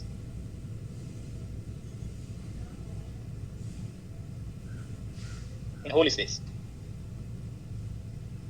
ये 3 कंडीशंस, 3 नंबर आपको यहाँ पे मैंने नोट कर दिया। हो सकता है किसी बुक में आप जो पढ़े हो ये एक ही कंडीशन में नोट किया हो, इसलिए मैंने कहा कि नंबर इंपॉर्टेंट नहीं है, ऑल कंडीशंस इंक्लूड करें। नेक्स्ट, डेरिवेटिव्स ऑफ साई, और डेरिवेटिव्स जब मल्टी डायमेंशन में पढ़ेंगे तो del psi by del x, ये पार्शियल डेरिवेटिव्स आपको वहाँ पे फेस हो सकते हैं। Del psi by del x, del psi by del y, del psi by del z, ये पोजीशन के रेस्पेक्ट में डेरिवेटिव्स हैं। And del psi by del must be finite. ऐसा हो सकता है कि इसी बुक में फिर से सिंगल कंडीशन में लिखे हो या मोर देन वन कंडीशन एक ही स्टेटमेंट में इंक्लूड कर ले, मैं यहाँ पे 2 कंडीशन इंक्लूड कर रहा हूँ, must be finite and single value in whole space.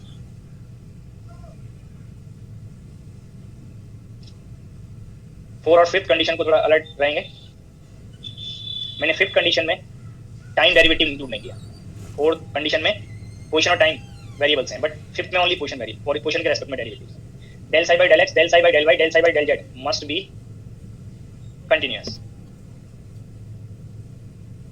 in whole space. और यहाँ पे condition psi must be square integral.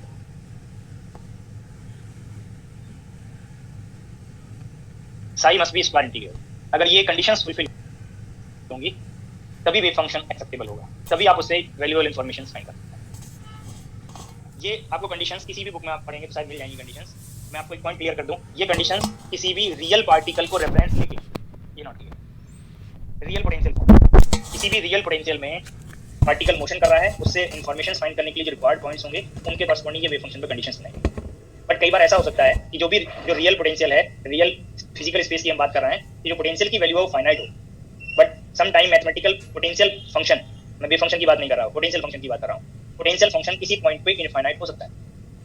Wave function नहीं, पोटेंशियल फंक्शन। तो जब वो पर्टिकुलर कंडीशन फेस होगा तो ये फिफ्थ कंडीशन में, इस फिफ्थ कंडीशन में मॉडिफिकेशन रिक्वायर्ड होगा। तो ये फर्स्ट कंडीशन है और ये फिफ्थ कंडीशन है जो आगे मैं अभी डिस्कस करने वाला हूँ। दीज टू पार्ट में अभी और एक्स्ट्रा पार्ट आपको चाहिए, चेक प्रॉब्लम चेक करते हुए आपको ये पॉइंट्स चेक करने पड़ेंगे। डायरेक्ट इनडायरेक्ट ये आर्टिकल जो आप पढ़ेंगे तो वहाँ पे फेस करेंगे, दैट टाइम पे आपको डाउट क्रिएट ना हो। मैं इसी पार्ट में आपको नेक्स्ट स्लाइड पे ये हिंट कर रहा हूँ। तो पहले जो फर्स्ट कंडीशन है साई मस्ट बी फाइनाइट, इसको आप टू पार्ट में नोट करेंगे।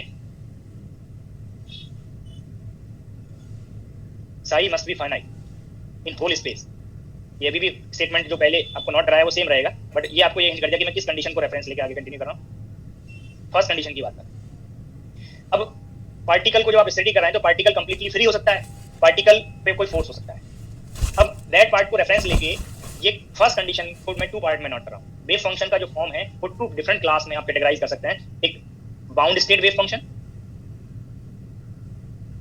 और अनबाउंड वेव फंक्शन।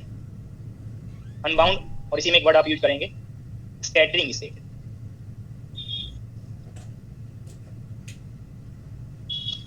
अनबाउंड और scattering state wave function, bound state wave function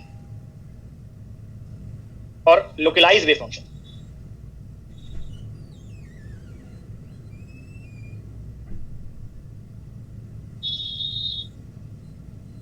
और इसी में समटाइम वर्ड यूज करेंगे पार्टिकल स्टेट, बाउंड स्टेट और पार्टिकल स्टेट।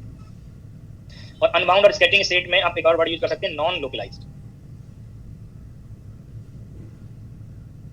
तो टू डिफरेंट क्लास के कॉरस्पॉन्डिंग कंडीशन में भी चेंज होगा। दोनों क्लास में वेव फंक्शन फाइनाइट होना चाहिए, बट जब आप कंडीशन प्रॉब्लम के अकॉर्डिंग अप्लाई करेंगे तो दीज टू कंडीशन में एक माइनर चेंज होगा। जैसे ही आप पार्टिकल इसके वेव फंक्शन की डिपेंडेंसीज पोजीशन स्पेस पे या मोमेंटम स्पेस पे जो भी वहां पे वेरिएबल हो, अभी मैं जो यहाँ पे हिंट कर रहा हूँ वो पोजीशन स्पेस को रेफरेंस लेके कर रहा हूँ। तो पोजीशन इस वेव फंक्शन में डिपेंडेंसीज होंगी x y z dependencies three dimension part के लिए।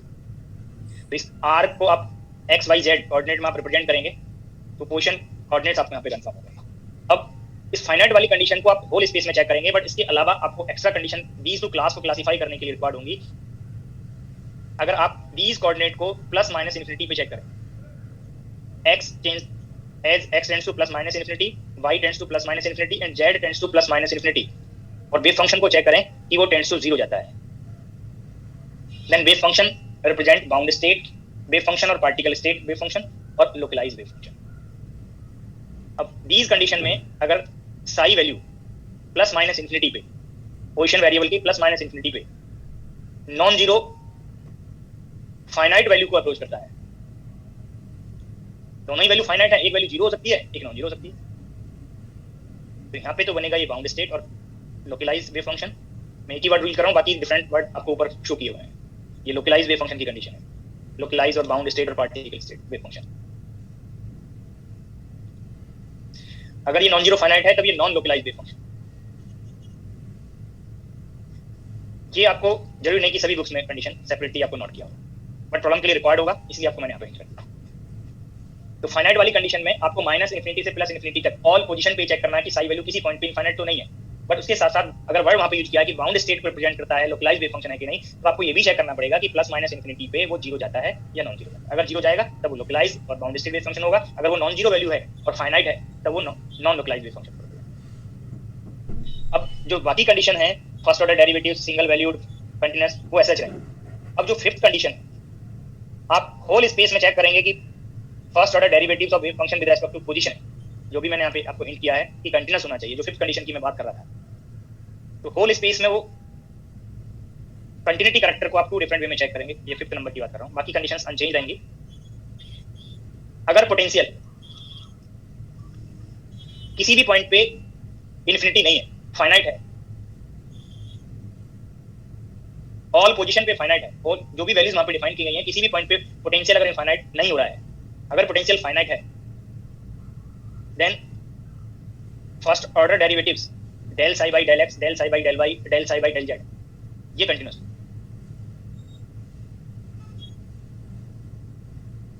ये टू पार्ट में मैंने सेपरेटली नोट कर दिया। अगर प्रॉब्लम आप सॉल्व कर रहे हैं और वहां पोटेंशियल डिफाइन नहीं किया है तब आप ये कंडीशन चेक करेंगे, अगर पोटेंशियल का फॉर्म डिफाइन कर दिया तब ये कंडीशन भी वहां पे पूरी बन सकता है। If potential is infinite at a particular point,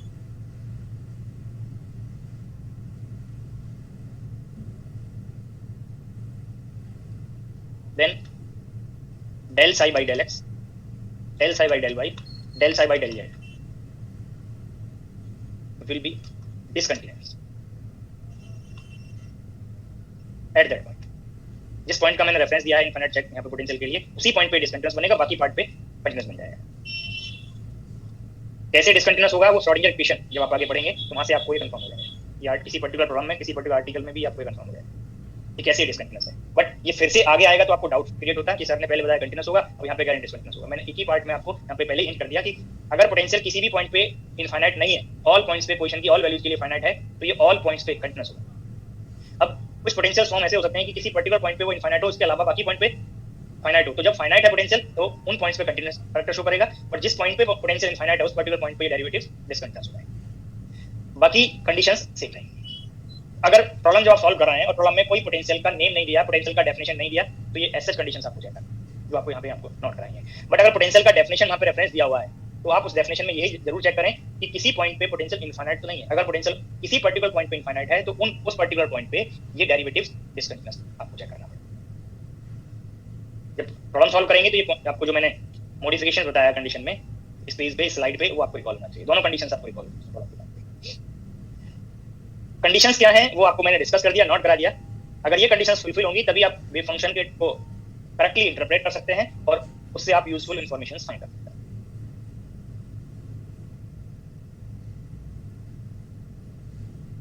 conditions क्या है वो कंप्लीट हो गए। कंडीशंस की रिक्वायरमेंट क्या है, हमें ये कंडीशंस क्यों रिक्वायर्ड हैं। देखो कुछ स्टूडेंट्स मेरे इतना बोलने के बाद भी, मेरा शायद 7th लेक्चर होगा आज, अभी भी अपने नेचर में जरा भी चेंज नहीं है, पेशेंस किसी को नहीं है। जब जिसको जहां पे प्रॉब्लम फेस होता है कभी मैसेज करेंगे, कभी अपने को अनम्यूट करके क्वेश्चन पूछने लगता है। इससे बार बार आप लोग मैसेज करते हैं, इससे भी डिस्टर्बेंस होता है। जरूरत पड़ने पे मैसेज करिए।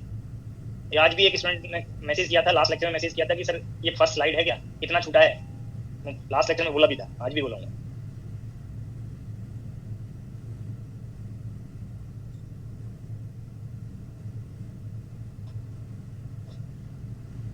सबसे पहले आपको जस्ट जो पॉइंट्स मैंने बताए हैं वो आपको पता होने चाहिए, ठीक है। जैसे जैसे इन पॉइंट्स का एप्लीकेशन करेंगे, किसी को डाउट होंगे तो भी डाउट पूछने के बहुत सारे ऑप्शन आपको चांसेस मिलेंगे।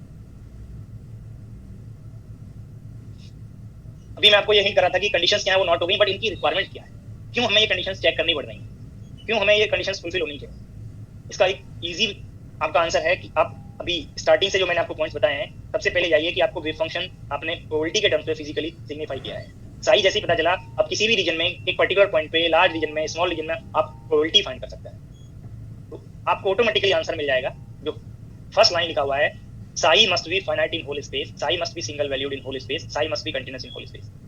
आप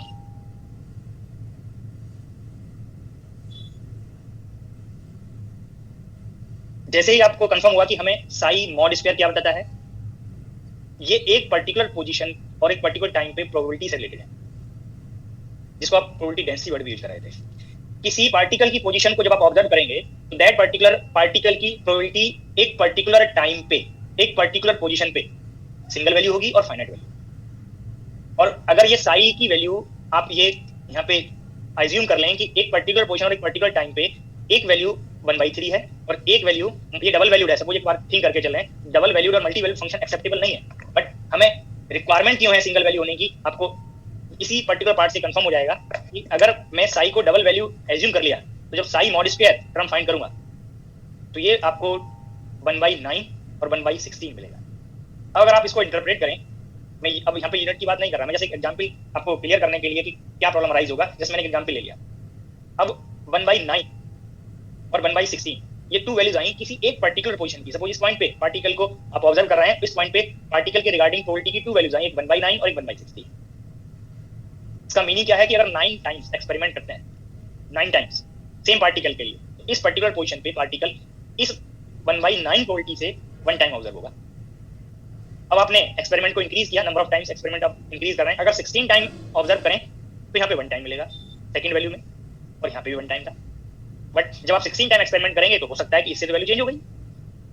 तो ऐसा कभी आपको रियल में फेस नहीं होगा।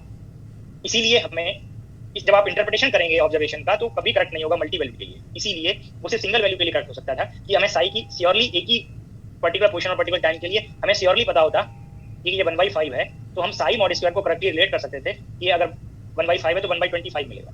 अगर हम 25 के मल्टीपल में एक्सपेरिमेंट्स का नंबर ले रहे हैं, नंबर ऑफ टाइम्स एक्सपेरिमेंट कर रहे हैं, तो 25 टाइम्स किया तो वन टाइम पार्टिकल उस पर्टिकुलर पोजीशन पे मिलेगा। अगर हम 50 टाइम्स करेंगे तो 2 टाइम्स मिलेगा, 75 टाइम्स करेंगे तो 3 टाइम्स मिलेगा, 100 टाइम्स करेंगे तो वो 4 टाइम्स मिलेगा। तो ये इन्फॉर्मेशन करेक्ट है, बट ये इन्फॉर्मेशन करेक्ट नहीं है, यहाँ से आप करेक्टली रिलेट नहीं कर सकते। तो हमें कंफर्म हो गया कि जब किसी पर्टिकुलर टाइम पे पर्टिकुलर पोजीशन पे पार्टिकल की प्रोबेबिलिटी सिंगल वैल्यूड होनी चाहिए, तो तभी सिंगल वैल्यू हो सकता है जब साई हमारा सिंगल वैल्यू है। किसी पर्टिकुलर पोजीशन पे किसी पर्टिकुलर टाइम पे प्रोबेबिलिटी की वैल्यू फाइनाइट होनी चाहिए। अगर साई किसी पर्टिकुलर पोजीशन पे इनफाइनाइट हो जाए तो साई मॉड स्क्वायर भी इनफाइनाइट हो जाएगा, जो मीनिंगलेस है। मैक्सिमम प्रोबेबिलिटी आप 1 पढ़ रहे थे, अब उसमें इंटरवल से डिवाइड भी कर देंगे प्रोबेबिलिटी डेंसिटी बनाने के लिए, तो वैल्यू आप चेक करेंगे तो ये वैल्यू इनफाइनाइट नहीं बनेगा। इनफाइनाइट वैल्यू एक्सेप्टेबल नहीं, और एक्सेप्टेबल नहीं है, ये वैल्यू फाइनाइट होना चाहिए। साई मॉड स्क्वायर फाइनाइट होना चाहिए, ये एक्सेप्टेबल है। तो ये कब एक्सेप्टेबल होगा, ये कब फाइनाइट होगा, जब साई फाइनाइट है। तो इसलिए साई फाइनाइट वैल्यू किसी पर्टिकुलर पोजीशन पर किसी पर्टिकुलर टाइम पे साई की फाइनाइट वैल्यू एक्सेप्टेबल, क्योंकि हमारी रिक्वायरमेंट क्या है कि साई मॉड स्क्वायर फाइनाइट होना चाहिए, तो तभी होगा जब साई फाइनाइट। तो फर्स्ट 2 कंडीशंस जो आपको मैंने नोट कराई हैं, उनकी रिक्वायरमेंट आपको कंफर्म हो गई। किसी पर्टिकुलर पोजीशन पे किसी पर्टिकुलर टाइम पे probability must be finite and single valued. वो कब होगा, जब साई फाइनाइट हो और सिंगल वैल्यू। अगर साई डबल वैल्यूड होगा तो प्रोबेबिलिटी की भी मोर देन 1 वैल्यू आएंगी, जो मीनिंग है। अगर साई इनफाइनाइट होगा तो साई मॉड स्क्वायर भी इनफाइनाइट बन जाएगा, जो मीनिंग है। तो फर्स्ट 2 कंडीशंस की रिक्वायरमेंट आपको मैंने हिंट कर दिया। अब थर्ड कंडीशन है साई मस्ट बी कंटीन्यूअस। अब साई से एक तो प्रोबेबिलिटी से रिलेट किया साई को, जैसे जैसे सिलेबस आगे बढ़ेगा आप ऑपरेटर्स पढ़ेंगे, सम ऑपरेटर्स के एक्शंस आपको ग्रेजुएशन और पीजी लेवल से कंफर्म होंगे। जैसे आप सपोज पार्टिकल का मोमेंटम मेजर करना चाह रहे हैं, तो मोमेंटम ऑपरेटर आप साई पे ऑपरेट कराएंगे, और साई पे ऑपरेट करके आप उस फॉर्म से कंपेयर करके आप उसकी वैल्यूज चेक कर सकते हैं कि मोमेंटम की क्या क्या अलाउड वैल्यूज हो सकती हैं। तो मोमेंटम ऑपरेटर फॉर्म आप लोगों ने मल्टी डायमेंशन के लिए पढ़ा होगा, -IH क्रॉस डेल, जिसमें डेल के फॉर्म को आप नोट करेंगे तो unit vector del upon del x, j cap unit vector del y, k cap unit vector del by del z, जो आपको मोमेंटम वेक्टर पार्ट में एक्स कंपोनेंट, वाई कंपोनेंट और जे कंपोनेंट का condition hint करेगा। तो अगर आपको x component momentum का मेजर करना है तो उसके रिगार्डिंग ऑपरेटर आप लोग पढ़ते हैं -IH cross del by del x. Similarly y component और जेड कंपोनेंट के लिए -IH cross del upon del y, z component -IH cross del upon del, ये आपको कंपोनेंट मोमेंटम के लिए मैंने हिंट किया। जब आपको एक्स कंपोनेंट किसी पार्टिकल के मोमेंटम का ऑब्जर्व करना होगा वेव फंक्शन से, तो आप मोमेंटम ऑपरेटर के एक्स कंपोनेंट का ऑपरेटर साई को ऑपरेट कराएंगे और कंपेयर करेंगे रिजल्ट फाइंड करने के लिए। तो -IH cross del psi by del x, आपको first order derivative with respect to position momentum find करने के लिए, मोमेंटम पता है तो वेलोसिटी आप फाइंड कर लेंगे, बी ऑपरेटर को आप P/m डिफाइन करते हैं, P पता है तो काइनेटिक एनर्जी भी आप फाइंड कर लेंगे। अभी जस्ट मोमेंटम को रेफरेंस लेके आगे कंटिन्यू करते हैं। हमें first order derivative of psi required होंगे मोमेंटम मेजर करने के लिए पार्टिकल के रिगार्डिंग। अब del psi by del x, अब रिकॉल करिए फर्स्ट टाइम जब आप डेरिवेटिव्स का डेफिनेशन पढ़े होंगे, डिफरेंशियल पढ़े होंगे, तो आप लोग सबसे पहले स्टेटमेंट लाइक दिस होगा, फॉर एनी कंटीन्यूअस फंक्शन। ये 12th लेवल का कांसेप्ट है, जो आप मैथमेटिक्स में जब डेरिवेटिव्स फर्स्ट टाइम पढ़े होंगे तो डेफिनेशन लाइक दिस रहा होगा, स्टेटमेंट लाइक दिस रहा होगा, for any continuous function fx, तब आप ये डेरिवेटिव आगे डिफाइन किए।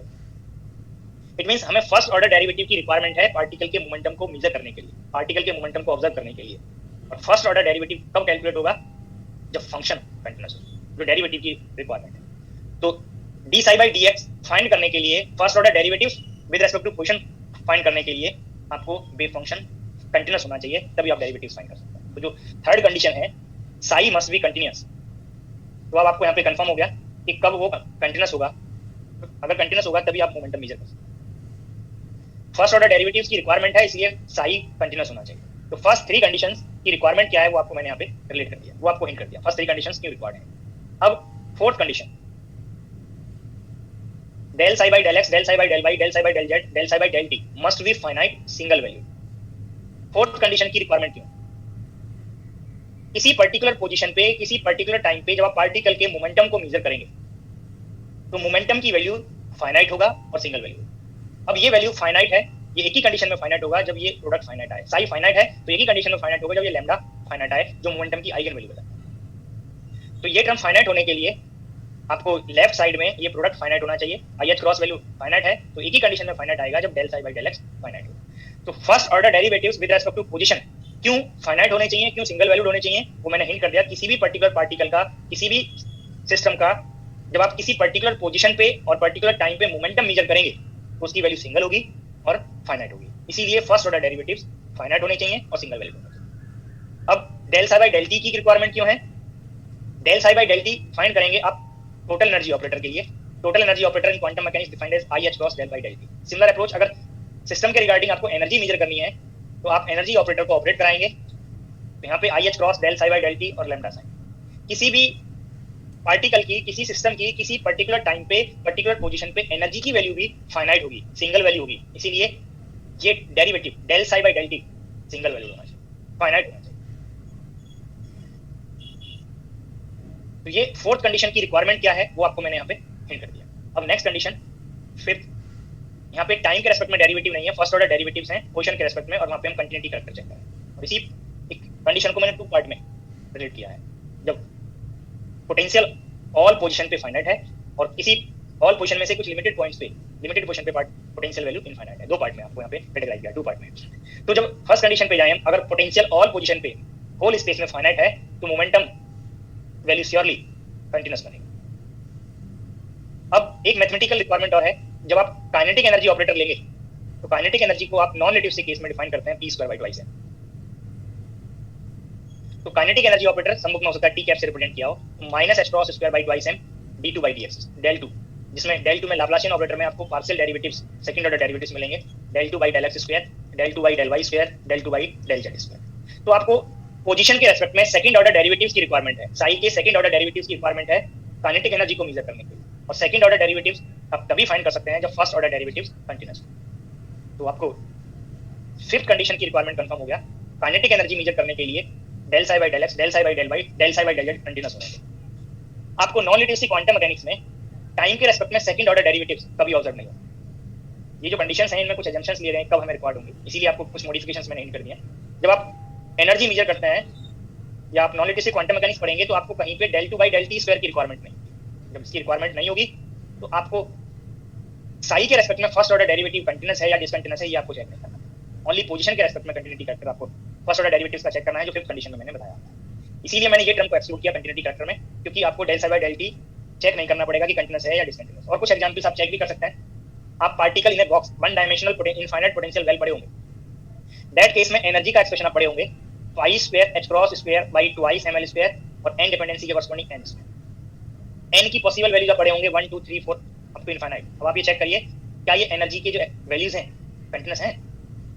यहाँ पे जब आप पार्टिकल के रिगार्डिंग एनर्जी फाइंड करते हैं तो क्वांटम मैकेनिकल पार्टिकल की एनर्जी डिस्क्रीट आप पढ़ते हैं, डिसकंटीन्यूअस आप पढ़ते हैं। अब अगर आप यहाँ पे ये टर्म को कंटीन्यूअस ले लें तो ऐसा पॉसिबल नहीं होगा कि राइट साइड में ये टर्म डिसकंटीन्यूअस बन जाए।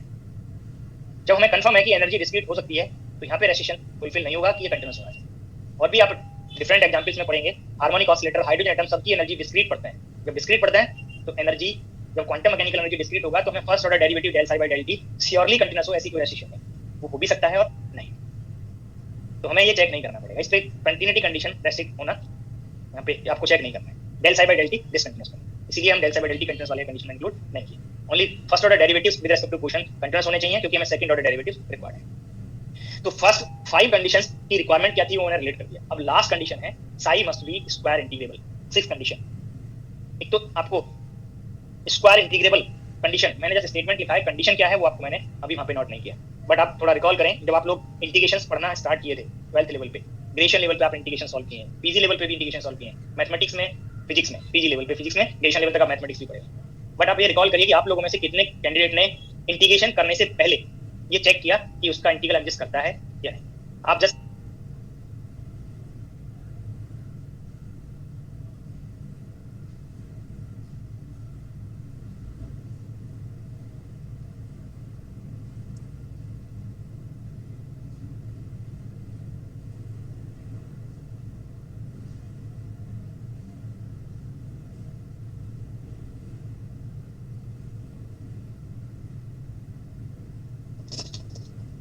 साउंड आवाज नहीं आ रही। सर साउंड नहीं आ रही। नेटवर्क इशू है। हेलो, जी सबका नेटवर्क इशू है, सर की तरफ से प्रॉब्लम है। अरे सर चले गए हैं, उनका डिस्कनेक्ट हो गया। अभी कोई अच्छा और भी कोई बोल दो और एकदम किसी को आता हो तो वो पढ़ा दे यार। अदीप सिंह क्या पढ़ाना है? इंटीग्रेशन पढ़ा दे यार। हाँ सेंसर डिफरेंशिएशन इंटीग्रेशन तो ऐड करना ही होता है बस। गुणा भाग सिखा दे फिर। गाना गा दे तो सब आज ही सीख लोगे। माइनस माइनस का तो बता ही दे रहा हूं एग्जिस्ट करता है या नहीं करता है, वो किसी को पता हो तो वो डिस्कस कर लो। तो भाई छुट्टी होगी। कुछ करता है इंटीग्रल सॉल्व हो जाएगा तो एडजस्ट करता है। और अगर नहीं कर पाए तो एंजॉय करना।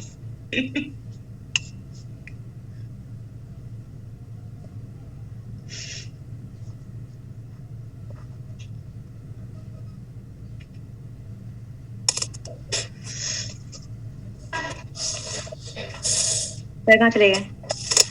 देंगे क्लास। Good question. क्लास में भी नहीं होगी क्योंकि टाइम भी होगा। टाइम तो कहाँ क्या हुआ हो अभी? गया और 15 मिनट है टाइम तो बाकी है। यार सर का नेट भाई सर 1 मिनट पहले नहीं लेंगे और 1 मिनट पहले नहीं छोड़ेंगे। अरे नेटवर्क प्रॉब्लम होगा। बैठे रहो 10 मिनट अब। वेट कर लो बस 5 मिनट और वेट करो, उसके बाद जाना पड़ता है। इसके बाद सर का नंबर है क्या? नहीं नहीं, देते नहीं सर देते ही नंबर सर का नंबर किसी के पास सर को नहीं फोन करो या अब आई में तब मांगना एक बार बोलो। कर लेंगे ही नहीं था। भाई झरने में बैठे हो क्या? कौन का है पास?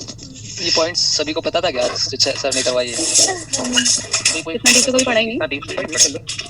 ये तो होते ही नहीं इसलिए उसमें मुझे सब पता था बहुत अच्छा पढ़ा रहे हैं सर।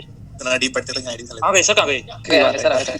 आगे आगे सभी आ गए। नहीं नहीं कह रहे नहीं आया आए तो कुछ अभी ओके एक्सोलेंस आ गए। अरे सर भी आ रहे हैं, थोड़ा वेट करो। ये सर बोला कौन बोला? जैसे तो बात हो जाती दिसंबर वाली परीक्षा शायद मई में लग रही है ना एनटीए। नहीं नहीं पहले मेरा को कौन बोला पहले बता।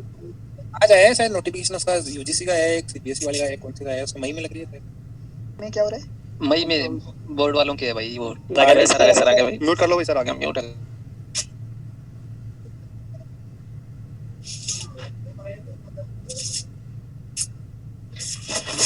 Hello yes sir.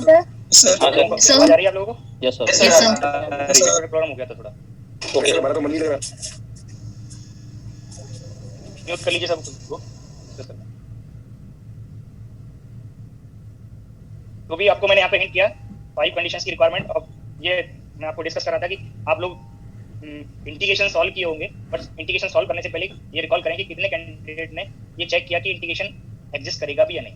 कोई फंक्शन एफ(x) का आपको इंटीग्रल करना था, सपोज -∞ टू +∞ या किसी पर्टिकुलर रीजन के लिए, और ये आपने सॉल्व कर दिया, आपने रिजल्ट फाइंड कर लिया, बट ये कितने कैंडिडेट ने चेक किया कि उस फंक्शन का इंटीग्रेशन एग्जिस्ट करेगा भी या नहीं। आप जस्ट इंटीग्रल वैल्यू सॉल्व कर लेते हैं। अब ये इंटीग्रल वैल्यू -∞ से +∞ के लिए अगर ये इंटीग्रल वैल्यू फाइनाइट है, देन फंक्शन इज इंटीग्रेबल।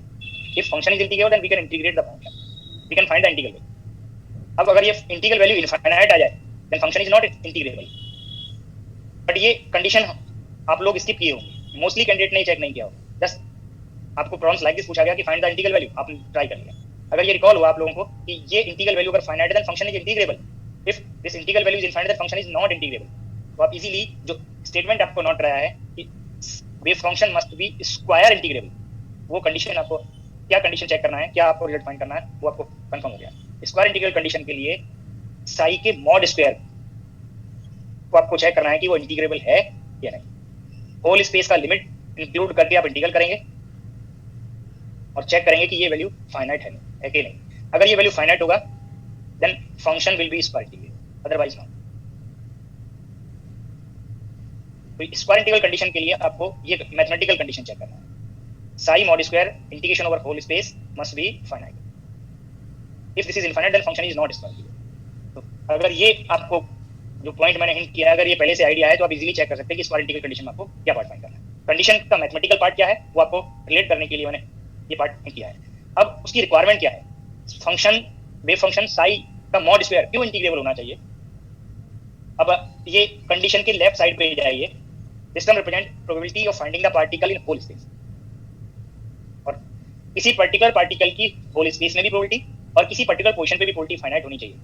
इसीलिए ये कंडीशन आपको यहाँ पे ये इंटीग्रल वैल्यू फाइनाइट आनी चाहिए। फंक्शन का square Sai mod square integrable होना चाहिए। तो ये 6 कंडीशन की रिक्वायरमेंट क्या है, प्रोबेबिलिटी ऑल रीजन के लिए, ऑल वैल्यूज ऑफ एक्स के लिए, ऑल वैल्यूज ऑफ वेरिएबल के लिए आपको फाइनाइट होना चाहिए। इसीलिए आपको वेव फंक्शन स्क्वायर इंटीग्रल होना चाहिए। तो कंडीशंस क्या हैं, उनकी रिक्वायरमेंट क्या है, वो आपको मैंने यहाँ पे हिंट कर दिया। कंडीशंस कैसे आपको चेक करनी है वो टोटली मैथमेटिकल पार्ट है। आपको मैथमेटिक्स जब आप पढ़े होंगे तो कंटिन्यूटी कंडीशन क्या है, कैसे आप लिमिटिंग वैल्यू चेक करते हैं, फंक्शन फाइनाइट है कि नहीं, ये सब आप लोगों ने पहले कहीं ना कहीं किसी लेवल पे जरूर चेक किए होंगे। हो सकता है कि आपको जो लास्ट कंडीशन थी स्क्वायर इंटीग्रल कंडीशन आपने कभी फेस ना किया हो, ठीक है, वो आपको नहीं लग सकती है। और अभी स्क्वायर इंटीग्रल कंडीशन पे जाएं, और मैंने उससे पहले कंडीशन बताया नॉर्मलाइजेशन कंडीशन। तो स्क्वायर इंटीग्रल कंडीशन में वैल्यू फाइनाइट आनी चाहिए। अगर कहीं वैल्यू 100 आ जाता है, कहीं न्यूमेरिकल वैल्यू 200 आ जाता है, these values are finite. But square integral condition में आप एक पर्टिकुलर केस अगर लें, ये वैल्यू अगर 1 आ जाए तब ये नॉर्मलाइजेशन कंडीशन बन जाएगा। तो square integral condition generalise condition है, और नॉर्मलाइजेशन कंडीशन जनरल कंडीशन का एक पर्टिकुलर केस है जिसमें ये value right side value probability की वैल्यू मैक्सिमम 1 आनी चाहिए। जबकि स्क्वायर इंटीग्रल कंडीशन में ये वैल्यू कोई भी न्यूमेरिकल वैल्यू हो सकती है, बट ये वैल्यू इनफाइनाइट नहीं आना चाहिए। अगर ये इनफाइनाइट आ जाएगा तो फंक्शन स्क्वायर इंटीग्रल नहीं बनेगा। बट अगर वैल्यू 10⁴ भी आ रही है, जो वेरी लार्ज वैल्यू है बट फाइनाइट वैल्यू है, तब भी फंक्शन स्क्वायर इंटीग्रल होगा। तो ये जो आपके पॉइंट्स हैं वो आपको प्रॉब्लम के टाइम पे रिकॉल होने चाहिए। एक प्रॉब्लम वाइज इंडिविजुअल कंडीशंस कैसे आप चेक करेंगे उसके लिए एक नोट कर लें यहाँ पे। Check whether the following function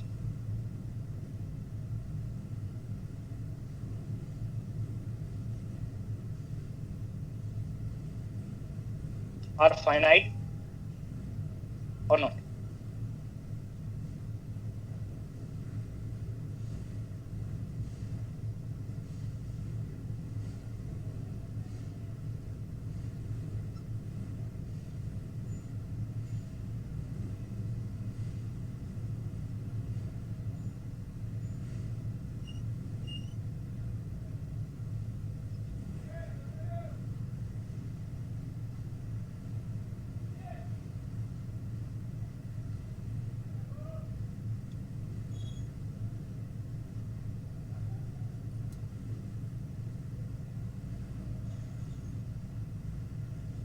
ये सब फंक्शंस मैंने नोट किए हैं। प्रॉब्लम ऑब्जेक्टिव टाइप नहीं है, जस्ट आपको इंडिविजुअल फंक्शंस को सेपरेटली चेक करना है कि फाइनाइट है कि नहीं है। यहाँ पे a और k टू नोटेशंस इंक्लूड हो रहे हैं सम फंक्शंस में, ये सेपरेटली a एंड k। पहले k के लिए सेपरेटली नोट कर लें। k is real and finite constant.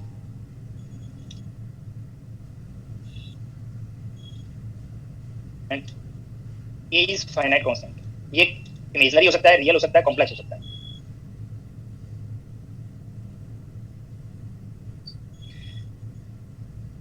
a value real है और फाइनाइट वैल्यू है, कांस्टेंट वैल्यू है। बट a वैल्यू फाइनाइट है, कांस्टेंट है, वेरिएबल नहीं है, बट ये रियल भी हो सकता है, इमेजिनरी भी हो सकता है, कॉम्प्लेक्स भी हो सकता है।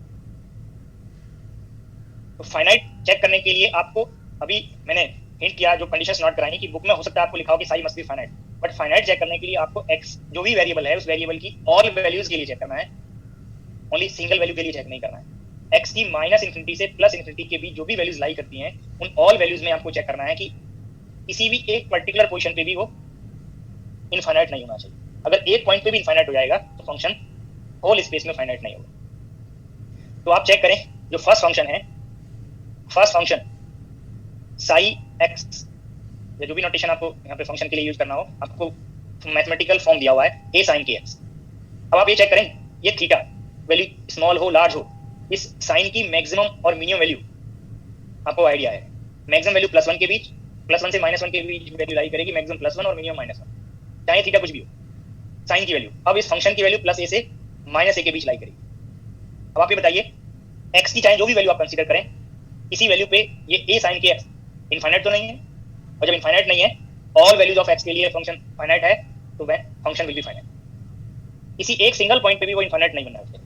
-∞ से +∞ के बीच, अगर वहाँ पे रेंज स्पेसिफाई नहीं किया कि कहाँ से कहाँ तक चेक करना है, तो आपको होल स्पेस लिमिट पे जाना है, -∞ से +∞ के बीच आपको। अभी मैंने फर्स्ट को बताया कि ये +a और -a के बीच लाई करेगा तो ये वैल्यू फाइनाइट होगा, होल स्पेस में फाइनाइट है। अब आप फोर्थ को चेक करके बताइए ये वैल्यू फाइनाइट है कि नहीं।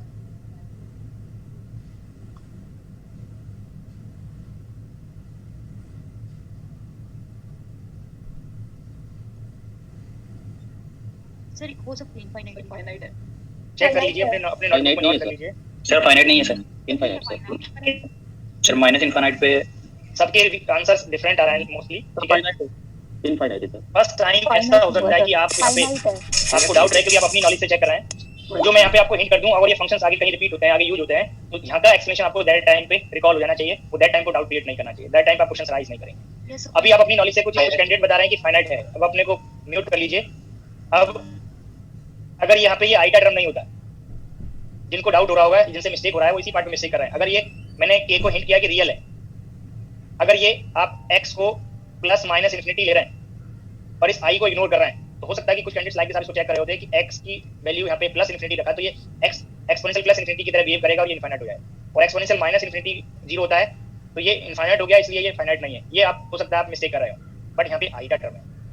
एक्सपोनेंशियल आई की एक कॉम्प्लेक्स फंक्शन है, और इस कॉम्प्लेक्स फंक्शन को आप अगर जो मैं आपको यहाँ पे हिंट कर रहा हूँ, इस एक्सपोनेंशियल टर्म को डिमॉइवर थ्योरम से आप ओपन अगर करेंगे तो ये cos kx plus i sin kx बनेगा। और आपको अब ये कंफर्म है कि cos की वैल्यू भी +1 से -1 के बीच लाई करती है और sin की वैल्यू भी +1 से -1 के बीच लाई करती है। तो ये वैल्यू आप चेक कर सकते हैं, दोनों का मैक्सिमम वैल्यू प्लेस किया तो ये वैल्यू लाई करेंगी 1 + i से -1 - i cos kx और i sin kx वाले पार्ट के लिए। और यहाँ से a मल्टीप्लाई कर दिया, a फाइनाइट है। और चेक कर लीजिए क्या ये इनफाइनाइट बनेगा किसी पॉइंट पे, और जब ये इनफाइनाइट नहीं है तो होल स्पेस के लिए ये फंक्शन भी फाइनाइट है। ये वैल्यू भी फाइनाइट है, मैक्सिमम भी, मिनिमम वैल्यू भी फाइनाइट है। जब एक्सट्रीम वैल्यूज फाइनाइट है और इंटरमीडिएट पॉइंट पे फंक्शन किसी पॉइंट पे इनफाइनाइट नहीं है, होल स्पेस में फंक्शन फाइनाइट बनेगा। तो ये फिफ्थ और फोर्थ ये सेम एक्सप्लेनेशन दोनों पार्ट के लिए है, ओनली यहाँ पे सिर्फ माइनस साइन आ जाएगा दैट पार्ट के लिए, तब आप ये रेंज फिर से चेक कर सकते हैं, बट एक्सट्रीम वैल्यूज फिर से आपको फाइनाइट मिलेंगी। तो this function is finite for whole space. और जिन स्टूडेंट्स ने कहा कि ये इनफाइनाइट है या फाइनाइट नहीं है, अब रिकॉल करिए जब आप Schrodinger equation first time solution पढ़े होंगे फ्री पार्टिकल के लिए, कंप्लीटली फ्री पार्टिकल के लिए, अगर ये एक्सेप्टेबल नहीं था तो वहाँ पे आपने सॉल्यूशन में क्यों एक्सेप्ट किया? तब आपने कभी क्वेश्चन राइज किया कि ये फॉर्म अलाउड नहीं है? ये फॉर्म को आप चेक करिए, ये दोनों फॉर्म जनरल सॉल्यूशन और कंप्लीटली फ्री पार्टिकल के लिए आप यूज करते हैं। अगर ये अलाउड नहीं था तो वहाँ पे आप लोगों ने कभी ना तो टीचर से हो सकता है क्वेश्चन राइज किया, और ना ही आपने जो राइटर की बुक, जिस राइटर की बुक पढ़ा होगा उस पर क्वेश्चन राइज किया। तो ये पार्ट आप पढ़ते हैं, और ये तभी पढ़ रहे हैं क्योंकि ये दोनों फॉर्म अलाउड है। लेक्चर का टाइम हो गया, अब किसी को डाउट पूछना तो पूछ सकते हैं। बाकी ये ट्राई करके लाएंगे, 6 फंक्शंस को सेपरेटली चेक करेंगे कि फाइनाइट है या नहीं। बाकी नेक्स्ट लेक्चर में हिंट करेंगे क्या फाइनाइट है क्या नहीं, फिर सिंगल वैल्यूड। और एक क्वेश्चन और क्लियर करें, आप लोग 12th लेवल पे कंटिन्यूटी पढ़ता है, किसी भी मैथमेटिकल फंक्शन को कैसे चेक करेंगे कि वो कंटिन्यूअस है कि नहीं, वो कंडीशन आपको रिकॉल करके लाना है। नेक्स्ट लेक्चर में ये जो आपको एक्सेप्टेबल वेव फंक्शंस की कंडीशंस बताई हैं, ये इंडिविजुअली चेक करना भी बताएंगे, और फिर एक साथ आपको कैसे अप्लाई करना है एक्सेप्टेबल वेव फंक्शन चेक करने के लिए। सर इसमें ये समझ नहीं आया कि आपने कैसे चेक किया है फाइनाइट है या इनफाइनाइट? किस फंक्शन की बात कर रहे हैं सर? दोनों नहीं आए मुझे समझ में, बस भी नहीं आया। ये तो पता लग गया कि साइन की जो वैल्यू है वो -1 और 1 के बीच में होती है। साइन तो x की वैल्यू का आपको रेंज पता है, -∞ से +∞ के बीच कोई भी वैल्यू हो सकती है x की। हम होल स्पेस के कॉरस्पॉन्डिंग जब चेक करेंगे तो ये एंगल जो बना कि x का प्रोडक्ट थीटा बना, अब इस थीटा की वैल्यू -∞ से +∞ के बीच कोई भी हो सकती है। हां, फिर हुआ तो जब किसी भी पर्टिकुलर वैल्यू पे ये साइन की वैल्यू इनफाइनाइट नहीं हो रही है तो फाइनाइट होगा या नहीं होगा होल स्पेस में? नहीं सर, -∞ से ∞ के बीच में कुछ भी हो सकती है ना, तो x की वैल्यू कुछ भी हो सकती है ना, हम इसको चेक कर रहे हैं, हम फंक्शन को चेक कर रहे हैं। सर यहाँ पे इन्फिनिटी क्यों नहीं लेंगे, मतलब साइन x की जगह इन्फिनिटी लेते हैं? मैं आप जो चेक कर रहे हैं अभी मेरे एक्सप्लेनेशन के बाद भी आप अपने को इंप्रूव नहीं किए। x की वैल्यू को मैं भी कर रहा हूं, आपको हिंट भी कराया कि होल स्पेस के लिए लिमिट -∞ से +∞ के बीच कोई भी वैल्यू इंक्लूडिंग -∞ एंड +∞ आल्सो, कोई भी वैल्यू हो सकती है। 1 सेंटीमीटर 10⁻³ सेंटीमीटर 10⁻100 मीटर, कोई भी वैल्यू हो सकती है। ये तो इंडिपेंडेंट वेरिएबल है, ये तो आप अपनी चॉइस से कुछ भी ले सकते हैं। रेंज आपको बता दिया, अब आपको चेक करना f ऑफ x जो यहाँ पे a sin kx दिया हुआ है। अब ये वैल्यू फंक्शन की वैल्यू इस रिलेशन पे डिपेंड करेगी। अब आप ये बताइए, आप खुद से अभी एक्सेप्ट कर रहे हैं सभी कैंडिडेट कि sin थीटा वैल्यू फाइनाइट है कि नहीं? कोई ऐसा एंगल बताइए, कोई ऐसा एंगल बताइए जिस पे sin की वैल्यू +1 से हायर जाता हो या -1 से लोअर जाता हो। नहीं है ऐसा एंगल? नहीं है। +1 फाइनाइट है कि नहीं? फाइनाइट है। -1 भी फाइनाइट है कि नहीं? फाइनाइट है। दोनों एक्सट्रीम वैल्यू फाइनाइट है, और +1 से -1 के बीच जो भी वैल्यू लाई करेगी वो भी फाइनाइट है कि नहीं? फाइनाइट होगी सर। ऑल एंगल्स के लिए जो फाइनाइट आप कह रहे हो तो x की ऑल वैल्यूज के लिए फाइनाइट हुई या नहीं हुई? होगी। ठीक है, तो फिर आपको कहां डाउट हुआ कि ये फंक्शन फाइनाइट नहीं है? अब आ गया सर। अगर कोई एक पॉइंट पे भी इनफाइनाइट हो जाएगा that means not finite in whole space, but जब ऑल पॉइंट्स पे फाइनाइट है then function will be finite for whole space. हां जी सर, टू कैलकुलेट कैसे करती है तो double derivative of sign must exist वाला ये जरूरी है ना? फिर से बोलिए, आवाज क्लियर नहीं थी। टू कैलकुलेट कैसे करती है सर ये जो साई का एग्जिस्ट ये to calculate second order derivatives. अब आगे बोलिए क्या बोल रहे हैं? Sir to calculate kinetic energy. हाँ जी साई का डबल डेरिवेटिव भी सर जितने भी हम एक्सेप्ट कर रहे हैं साई उनका डबल डेरिवेटिव एग्जिस्ट करना चाहिए कि मत है सर। कैलकुलेट ही तभी कर पाएंगे जब ये आप सेकंड ऑर्डर डेरिवेटिव फाइंड कर लें। कोई भी फंक्शन का आप डेरिवेटिव कैलकुलेट कर लेते हैं, जैसे साइन का डेरिवेटिव cos आया, x स्क्वायर का डेरिवेटिव 2x आया, अगर ये एग्जिस्ट नहीं कर रहा होता, डिफाइंड नहीं होता, तो क्या कैलकुलेट कर पाते? बोलिए। तो सर आप इसको बताइए बट डबल डेरिवेटिव नहीं है ना, वो तो एग्जिस्ट करना चाहिए। आपकी एक तो आवाज बहुत स्लो आ रही है मुझे, ठीक है, थोड़ा तेज बोलेंगे तो फिर क्लियर हो जाएगा। Hello hello sir. हाँ सर, जैसे आपने सिंगल डेरिवेटिव की कंडीशन बताई थी ना कि ये नहीं बताइए। देखो आप लोग उन कंडीशंस को इग्नोर करते आ रहे हैं। मैंने रिकॉल करने के लिए वो हिंट किया कि आप लोग direct df by dx calculate कर लेते हैं, बट ये कैलकुलेट कब होगा, कब डेरिवेटिव एग्जिस्ट करेगा, उसकी रिक्वायरमेंट है कि fx कंटीन्यूअस होना चाहिए। Yes sir. इस स्टेटमेंट से एग्री हुए या नहीं? Yes sir. तो fx कंटीन्यूअस है तब हमने डेरिवेटिव फाइंड किया, बट इसका मतलब ये थोड़ी है कि डेरिवेटिव भी कंटीन्यूअस है। नहीं सर, नहीं सर। डेरिवेटिव कैलकुलेट हो गया, बट डेरिवेटिव कंटीन्यूअस होगा या नहीं होगा वो ये श्योर थोड़ी है। बट डेरिवेटिव कैलकुलेट करने के लिए फंक्शन कंटीन्यूअस होना चाहिए। हायर ऑर्डर डेरिवेटिव कैलकुलेट करने के लिए लोअर ऑर्डर डेरिवेटिव्स कंटीन्यूअस होने चाहिए। अब आप बताइए क्वेश्चन में क्या डाउट है? अब बोलिए क्या डाउट है आपको? अगर ये सही है तो डाउट ऑटोमेटिकली हट जाना चाहिए। Yes sir. तो सर हमें जब हम d2 psi over dx2 calculate कर रहे हैं, तो सर ये कैलकुलेट होने के लिए तो sir d psi over dx भी कंटीन्यूअस होना चाहिए ना सर? मैंने बताया ना कि कंटीन्यूअस होगा। मैंने तो बताया कि कंटीन्यूअस क्यों होना चाहिए। आप जो क्वेश्चन पूछ रहे हैं तो उसी को तो मैंने एक्सप्लेन किया है कि d psi by dx के कंटीन्यूअस होने की क्या रिक्वायरमेंट है। रिक्वायरमेंट क्या है कि हमें सेकंड ऑर्डर डेरिवेटिव्स फाइंड करने हैं, सेकंड ऑर्डर डेरिवेटिव कैलकुलेट करने हैं, वो तभी कैलकुलेट होंगे जब ये कंटीन्यूअस हो। यस सर, क्लियर हो गया। यही तो बोला है मैंने। Sir d psi by dt क्यों कंटीन्यूअस नहीं होगा, वो थोड़ा एक्सप्लेन कर दीजिए। एक तो आपको इसकी कंटिन्यूटी कंडीशन रिक्वायर्ड नहीं है। क्यों रिक्वायर्ड नहीं है? क्योंकि हम कहीं ये फेस नहीं कर रहे। Okay sir. कोई ऑब्जर्वेबल मेजर करने के लिए ये हम फेस नहीं कर रहे नॉन लिटिस केस में। सर मैं देख रहा था जैसे कोई फंक्शन पहले इनका क्वेश्चन मैं बता दूं, जो पूछ रहे हैं उनका बता दूं पहले। बता दो सर, बता। हां तो थोड़ी देर पेशेंस रख लीजिए। एक तो ये फेस नहीं हुआ, अगर फेस होता तो ये कंपलसरी था कि del psi by del t continuous होना चाहिए, but del psi by del t के डिस्क्रीट होने के हमारे पास बहुत सारे एग्जांपल्स हैं। जितने भी आप नॉन सिस्टम्स पढ़ेंगे, infinite potential well, harmonic oscillator, hydrogen atom, इन सब के लिए एनर्जी डिस्क्रीट होती है। सबके एक्सप्रेशंस पढ़े होंगे। n + ½ h cross omega, harmonic oscillator in one dimension, -13.6 by n square in electron volt. क्या ये कंटीन्यूअस है वैल्यूज जो क्वेश्चन पूछ रहे थे? नहीं है सर, नहीं है सर। No sir. तो इसलिए हमें अगर हम एज्यूम कर लें कि ये कंटीन्यूअस होना चाहिए तो क्या रिजल्ट मैच करेंगे? ये तो मिसमैच हो जाएंगे। Left side continuous, right side discontinuous, ये पॉसिबल ही नहीं है। Okay sir, thank you sir. Sir for non relativistic मेरा खाली हां जी, रिलेटिविस्टिक के लिए है ना। एनर्जी डिस्क्रीट होगी रिलेटिविस्टिक के लिए भी, नॉन रिलेटिविस्टिक के लिए भी। बट रिलेटिविस्टिक केस में ऐसा हो सकता है कि कहीं पे आपको ये डेरिवेटिव्स रिक्वायर्ड हो, ठीक है। बट ये और रिकॉल करिए, जब आप कोई फंक्शन कंटीन्यूअस नहीं है तो ऐसा हो सकता है कि वो पीस वाइज कंटीन्यूअस हो। कुछ बाउंड्रीज हैं बट उनके बीच में कंटीन्यूअस है, तो आप डेरिवेटिव इसके बीच में ही आप कैलकुलेट कर सकते हैं। इन बाउंड्री पे एग्जिस्ट नहीं करेंगे। क्लियर हुआ है नहीं? सर ये जो मैं से पूछ रहा था, ये जो आपने इंटीग्रेबल फंक्शन कैलकुलेट किया भाई, कोई फंक्शन इंटीग्रेबल है या नहीं है, उसका मान आपने इंटीग्रेशन करके ही ज्ञात किया भाई। इंटीग्रेशन यदि फाइनाइट आएगा तो इंटीग्रेबल है, नहीं तो नहीं तो नहीं है। इंटीग्रेबल होने के लिए -∞ टू +∞ वेरिएबल की वैल्यू के बीच में आप इंटीग्रल करेंगे तो उस पर्टिकुलर इंटीग्रल वैल्यू की वैल्यू अगर फाइनाइट आएगा तभी वो इंटीग्रेबल है। इसलिए इंटीग्रेबल है तभी तो इंटीग्रेशन हुआ उसका, नहीं तो नहीं होता। अगर इनफाइनाइट आएगा तो क्या इंटीग्रल करने से पहले पता था कि इनफाइनाइट आ जाएगा? बताइए। नहीं, वो तो नहीं पता था, लेकिन इंटीग्रेशन हो कैसे? जितने इंटीग्रल्स कैलकुलेट किए, आपसे वैल्यू कैलकुलेट कराया कि एक्सपोनेंशियल -x² की वैल्यू कैलकुलेट करिए, ठीक है, और आपने वैल्यू भी निकाला और वो फाइनाइट आया तो इंटीग्रल हुआ, तभी तो आपने फाइनाइट वैल्यू कैलकुलेट कर लिया। बोलिए। हां सही है सर। ऐसा कोई फंक्शन का एग्जांपल है जो इनफाइनाइट हो उसका इंटीग्रेट? जब आप प्रॉब्लम सॉल्व करेंगे, जब ये कंडीशन चेक करेंगे कि among the following which functions are square integral, तो आपको वहां पता चल जाएंगे कुछ फंक्शंस ऐसे हैं जिनकी इंटीग्रल वैल्यू एग्जिस्ट नहीं करती। अच्छा, जो इंटीग्रल नहीं है, तो पेशेंस रखिए। Sir hello sir. हां जी सर, जैसे कि आपने बताया कि जब दो स्टेट्स होते हैं तो उन दोनों स्टेट्स में एक पर्टिकुलर टाइम पे और एक पर्टिकुलर मोमेंट, हाँ मतलब सेम टाइम पे, पर्टिकुलर टाइम पे और पर्टिकुलर पोजीशन पे एक पार्टिकल मतलब एग्जैक्टली दोनों स्टेट में एग्जिस्ट नहीं कर सकता है। हां जी। तो सर अगर हम एक स्टेट ये ले साई और एक स्टेट ले साई स्टार, मतलब कॉम्प्लेक्स कंजुगेट, ये दोनों सेम ही स्टेट है, ये दोनों सेम ही स्टेट है, डिफरेंट नहीं है। कैसे सर? साई और साई स्टार तो अलग है सर। ये बताना x और y की सिंगल वैल्यू के लिए ये नंबर एक से ज्यादा है या सेम है? ये z की वैल्यू x की 1 वैल्यू लिया, y की मैंने -2 ले लिया, तो z की कितनी वैल्यू आई? बोलिए सर एक z की वैल्यू आई, तो z स्टार कोई अनदर वैल्यू थोड़ी है, इसी का कॉम्प्लेक्स कंजुगेट तो है।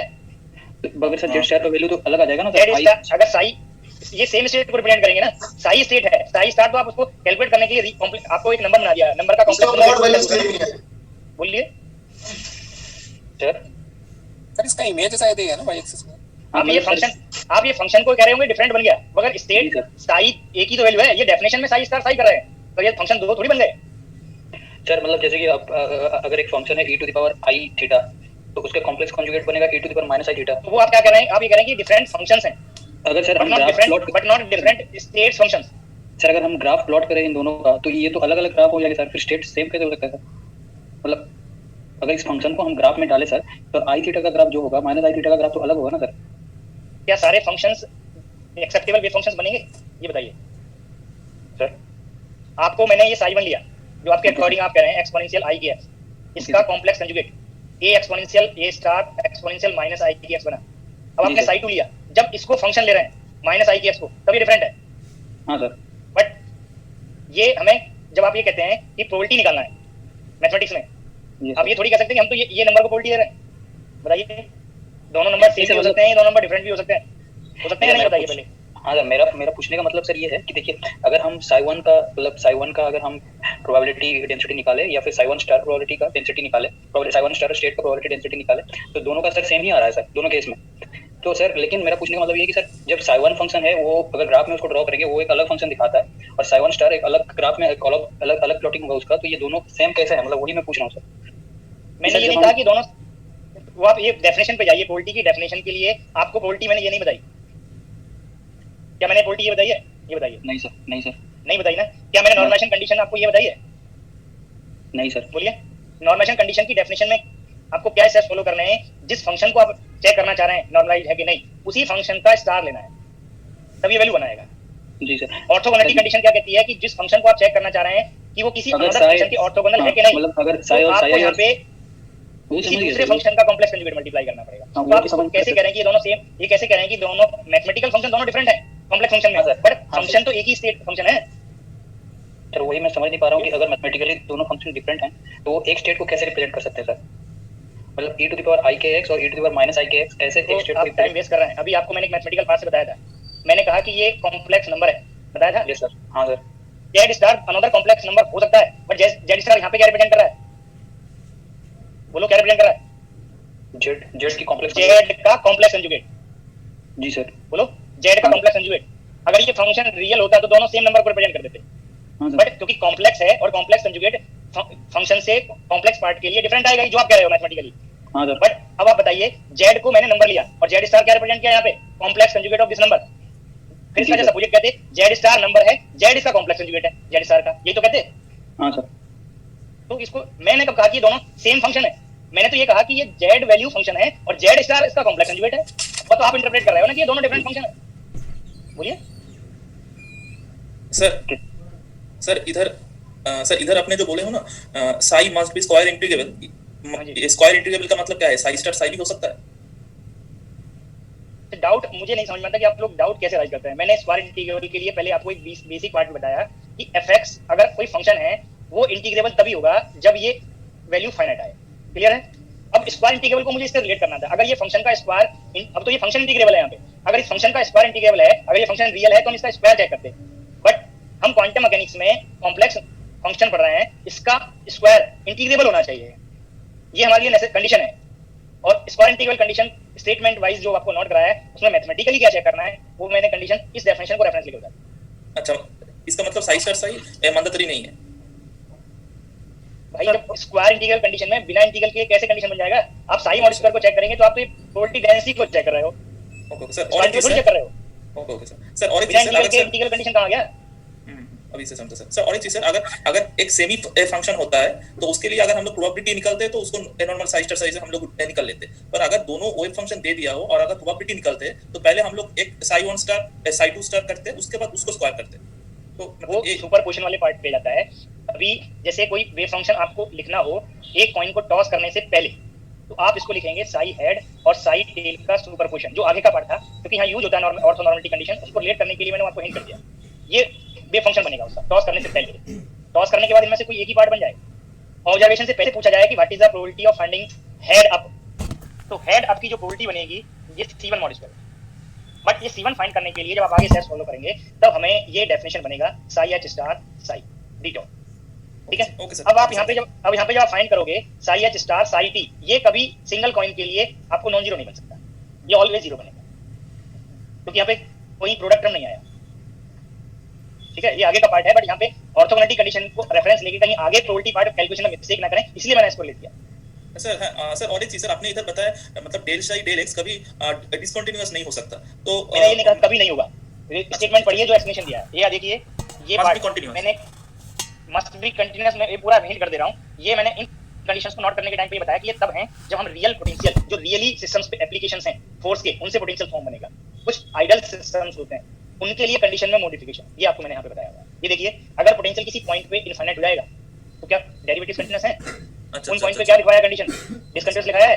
ओके सर, आप हाँ एकदम सर, मैं असल में डायरेक्ट डेल्टा फंक्शन सोच रहा था, तो ये तो आप इधर डायरेक्ट डेल्टा तो दूर की बात, जो मोर पॉपुलर सिस्टम्स हैं आइडल सिस्टम्स, ठीक है।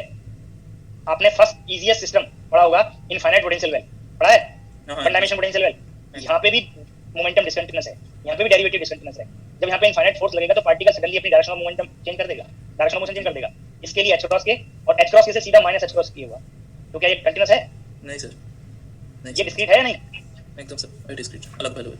ऐसा नहीं कि डायरेक्ट डेल्टा में ही महसूस आपको फील होगा, ये जैसे ही पोटेंशियल इनफाइनाइट हुआ किसी पॉइंट पे डेरिवेटिव ऑटोमेटिकली डिसकंटीन्यूअस से मोमेंटम डिसकंटीन्यूअस बनेगा। Sir first sir hello sir sir orthogonal condition में आई जे के इक्वल भी हो सकता है क्या? फिर से बोलिए सर ऑर्थोगोनल कंडीशन में आई जे के इक्वल भी हो सकता है?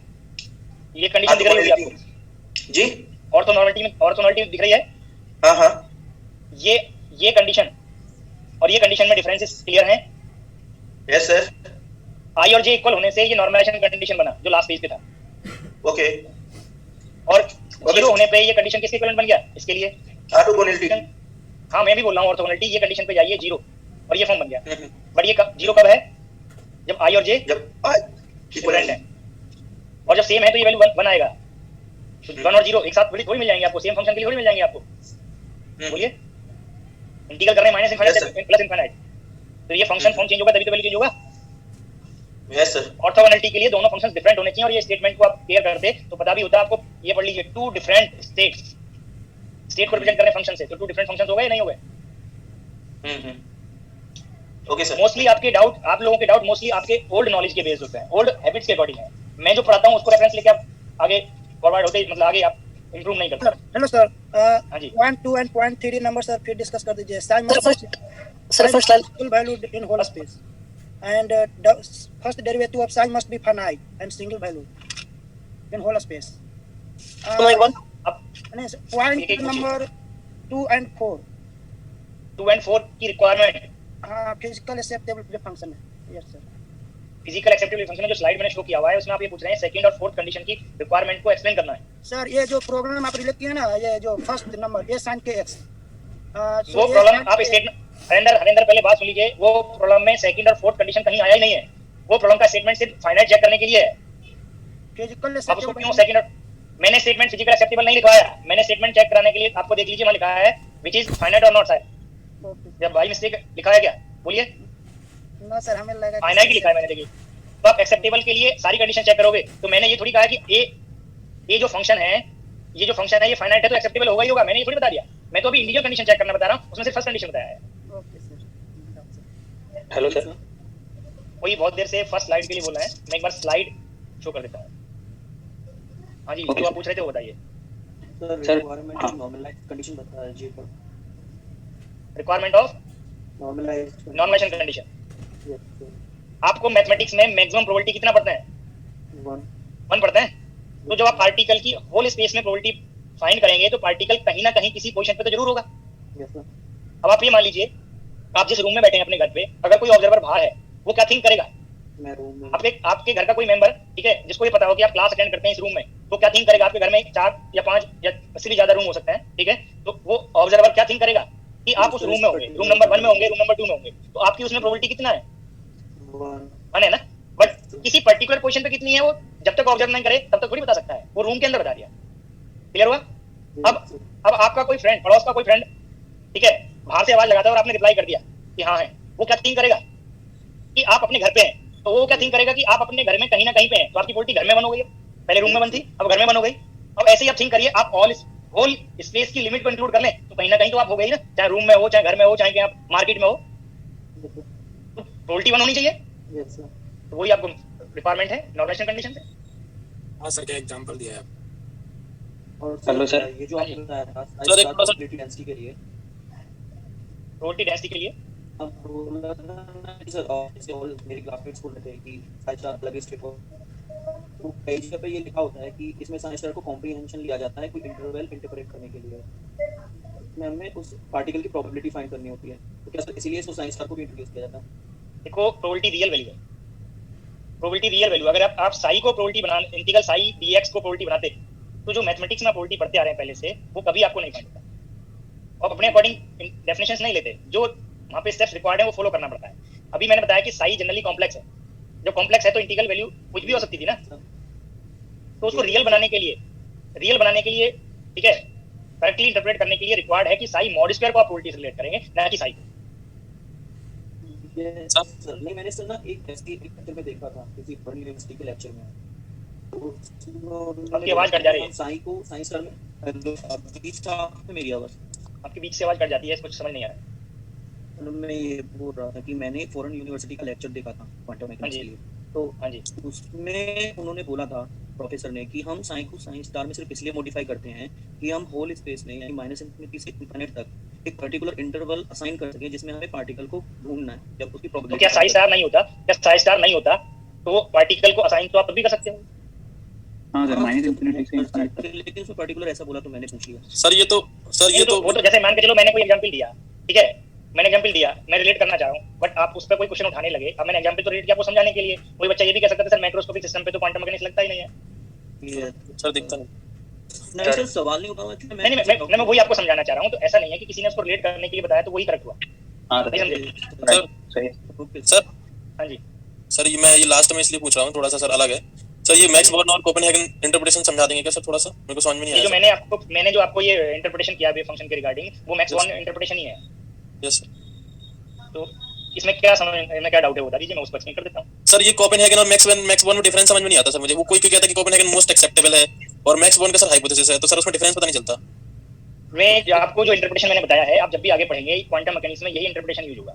Yes sir. जो आप बता रहे हैं कोपेनहेगन, हो सकता है कि किसी पर्टिकुलर आर्टिकल के लिए वो यूज किया हुआ हो, बट मोस्टली केसेस में वेव फंक्शन को आप उल्टी इंटरप्रेट करने के लिए यूज करते हैं साई मॉड स्क्वायर को। और जहाँ पे भी आप यूज किए होंगे, आपने जितने भी नॉन, ये मान लीजिए आपके ग्रेजुएशन लेवल या पीजी लेवल का सिलेबस रहा हो, यस सर। कोई ऐसा आर्टिकल बताइए जहाँ पे ये टर्म प्रोबेबिलिटी को ना बताता हो।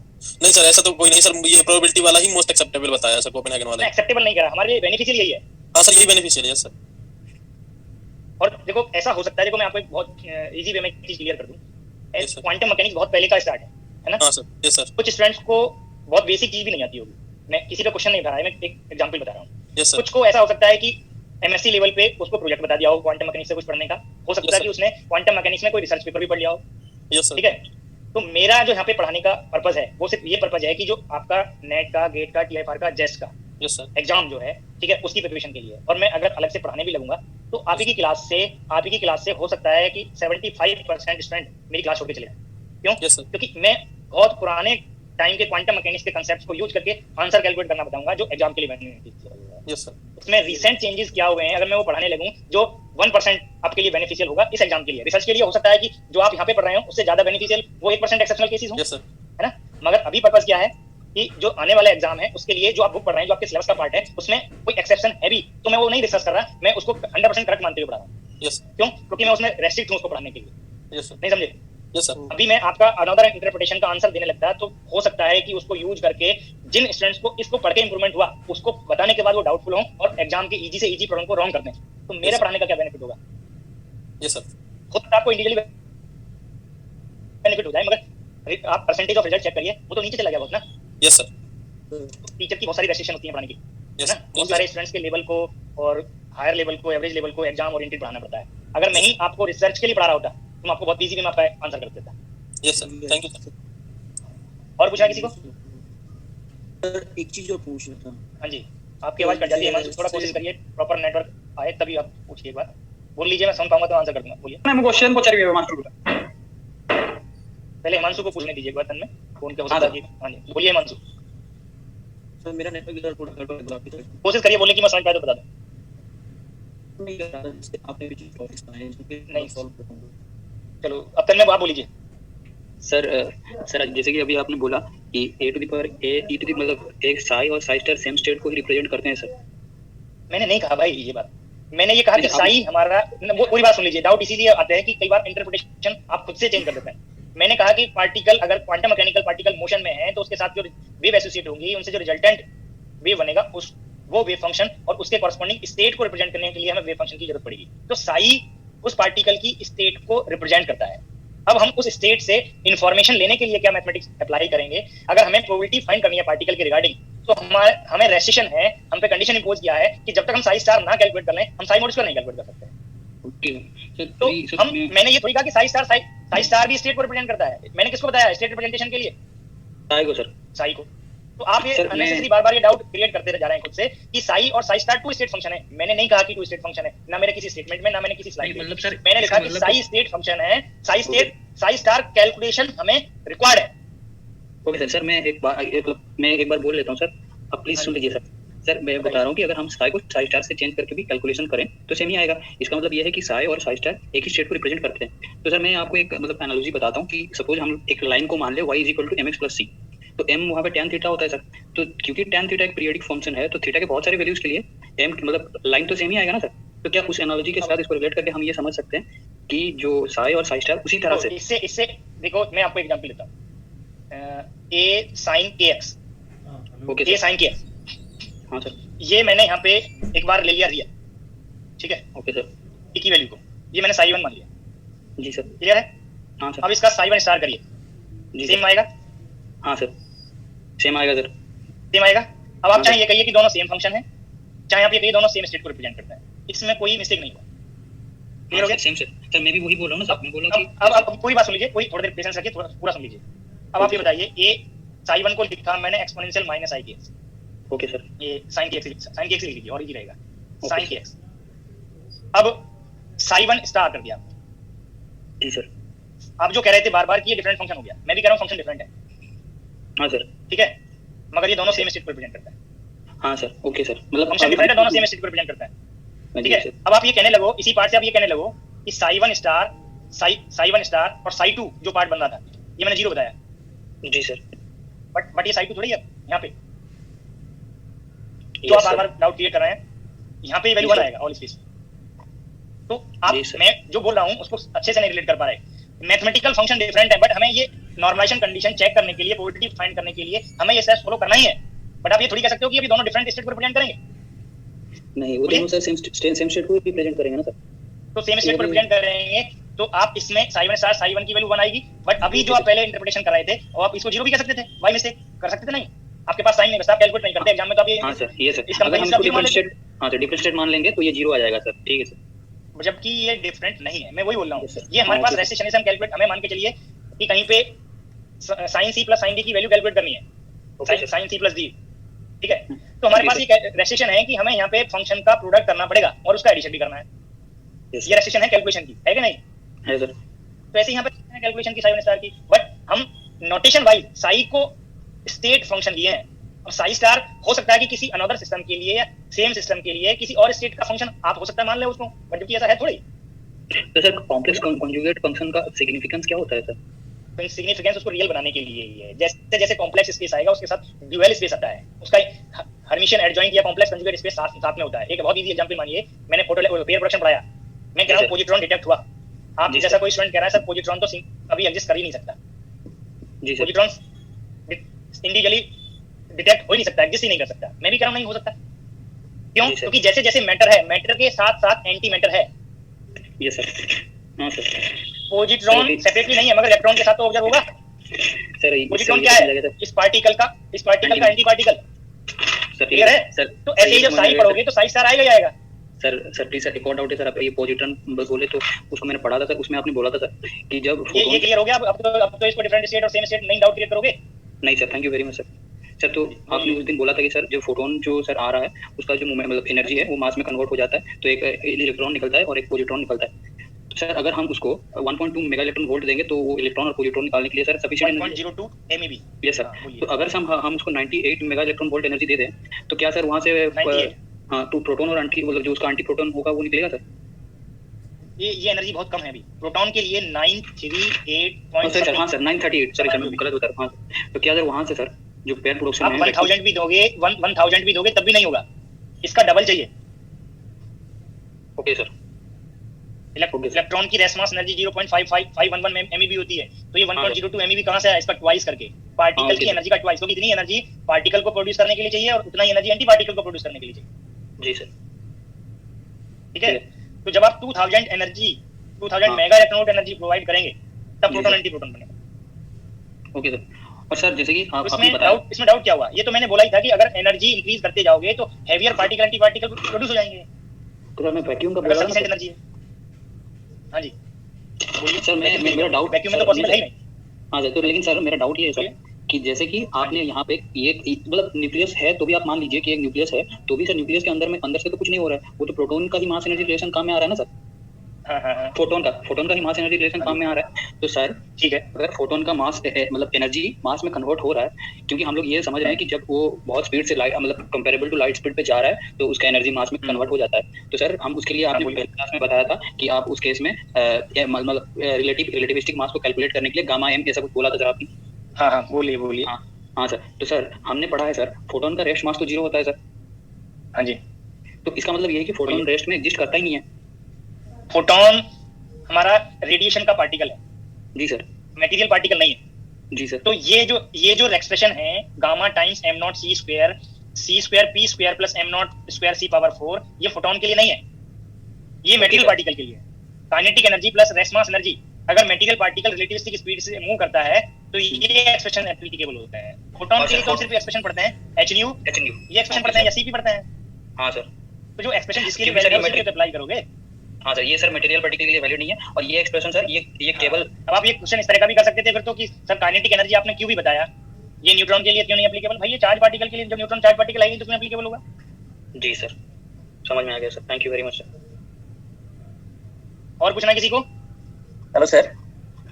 सर आपने वो जो फिफ्थ वाला जो कंडीशन बताया कि ईआर जब इंक्रीज होती है फॉर अ पर्टिकुलर पॉइंट तो तब del side del x discontinuous होती है सर, क्यों होती है सर? एक बार बताइए सर। डिसकंटीन्यूअस होती है, क्यों होती है? जी सर। आप पार्टिकल को वन डायमेंशनल कोलिजन से रिलेट करिए एक तरह से। ये पार्टिकल यहाँ पे है, ये पार्टिकल इधर मूव किया, इससे कोलाइड किया, वन डायमेंशनल मोशन में ये पार्टिकल का मोमेंटम किधर जा सकता था? ये बताइए। ये इधर जा सकता था कोलिजन करके, इधर भी जा सकता था। बोलिए। जी सर। हाँ। तो अब आप बताइए किसी particular non zero value positive value से एग्जैक्टली नेगेटिव वैल्यू बन जाए तो क्या वो वैल्यू कंटीन्यूअस चेंज हुई या डिस्क्रीटली चेंज हुई?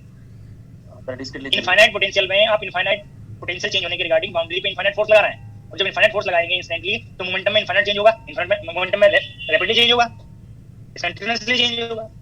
Okay sir. ठीक है जी sir, thank you sir. Thank you. और पूछना है किसी को? No sir, thank you sir. मैं एग्जिट कर जा रहा हूं।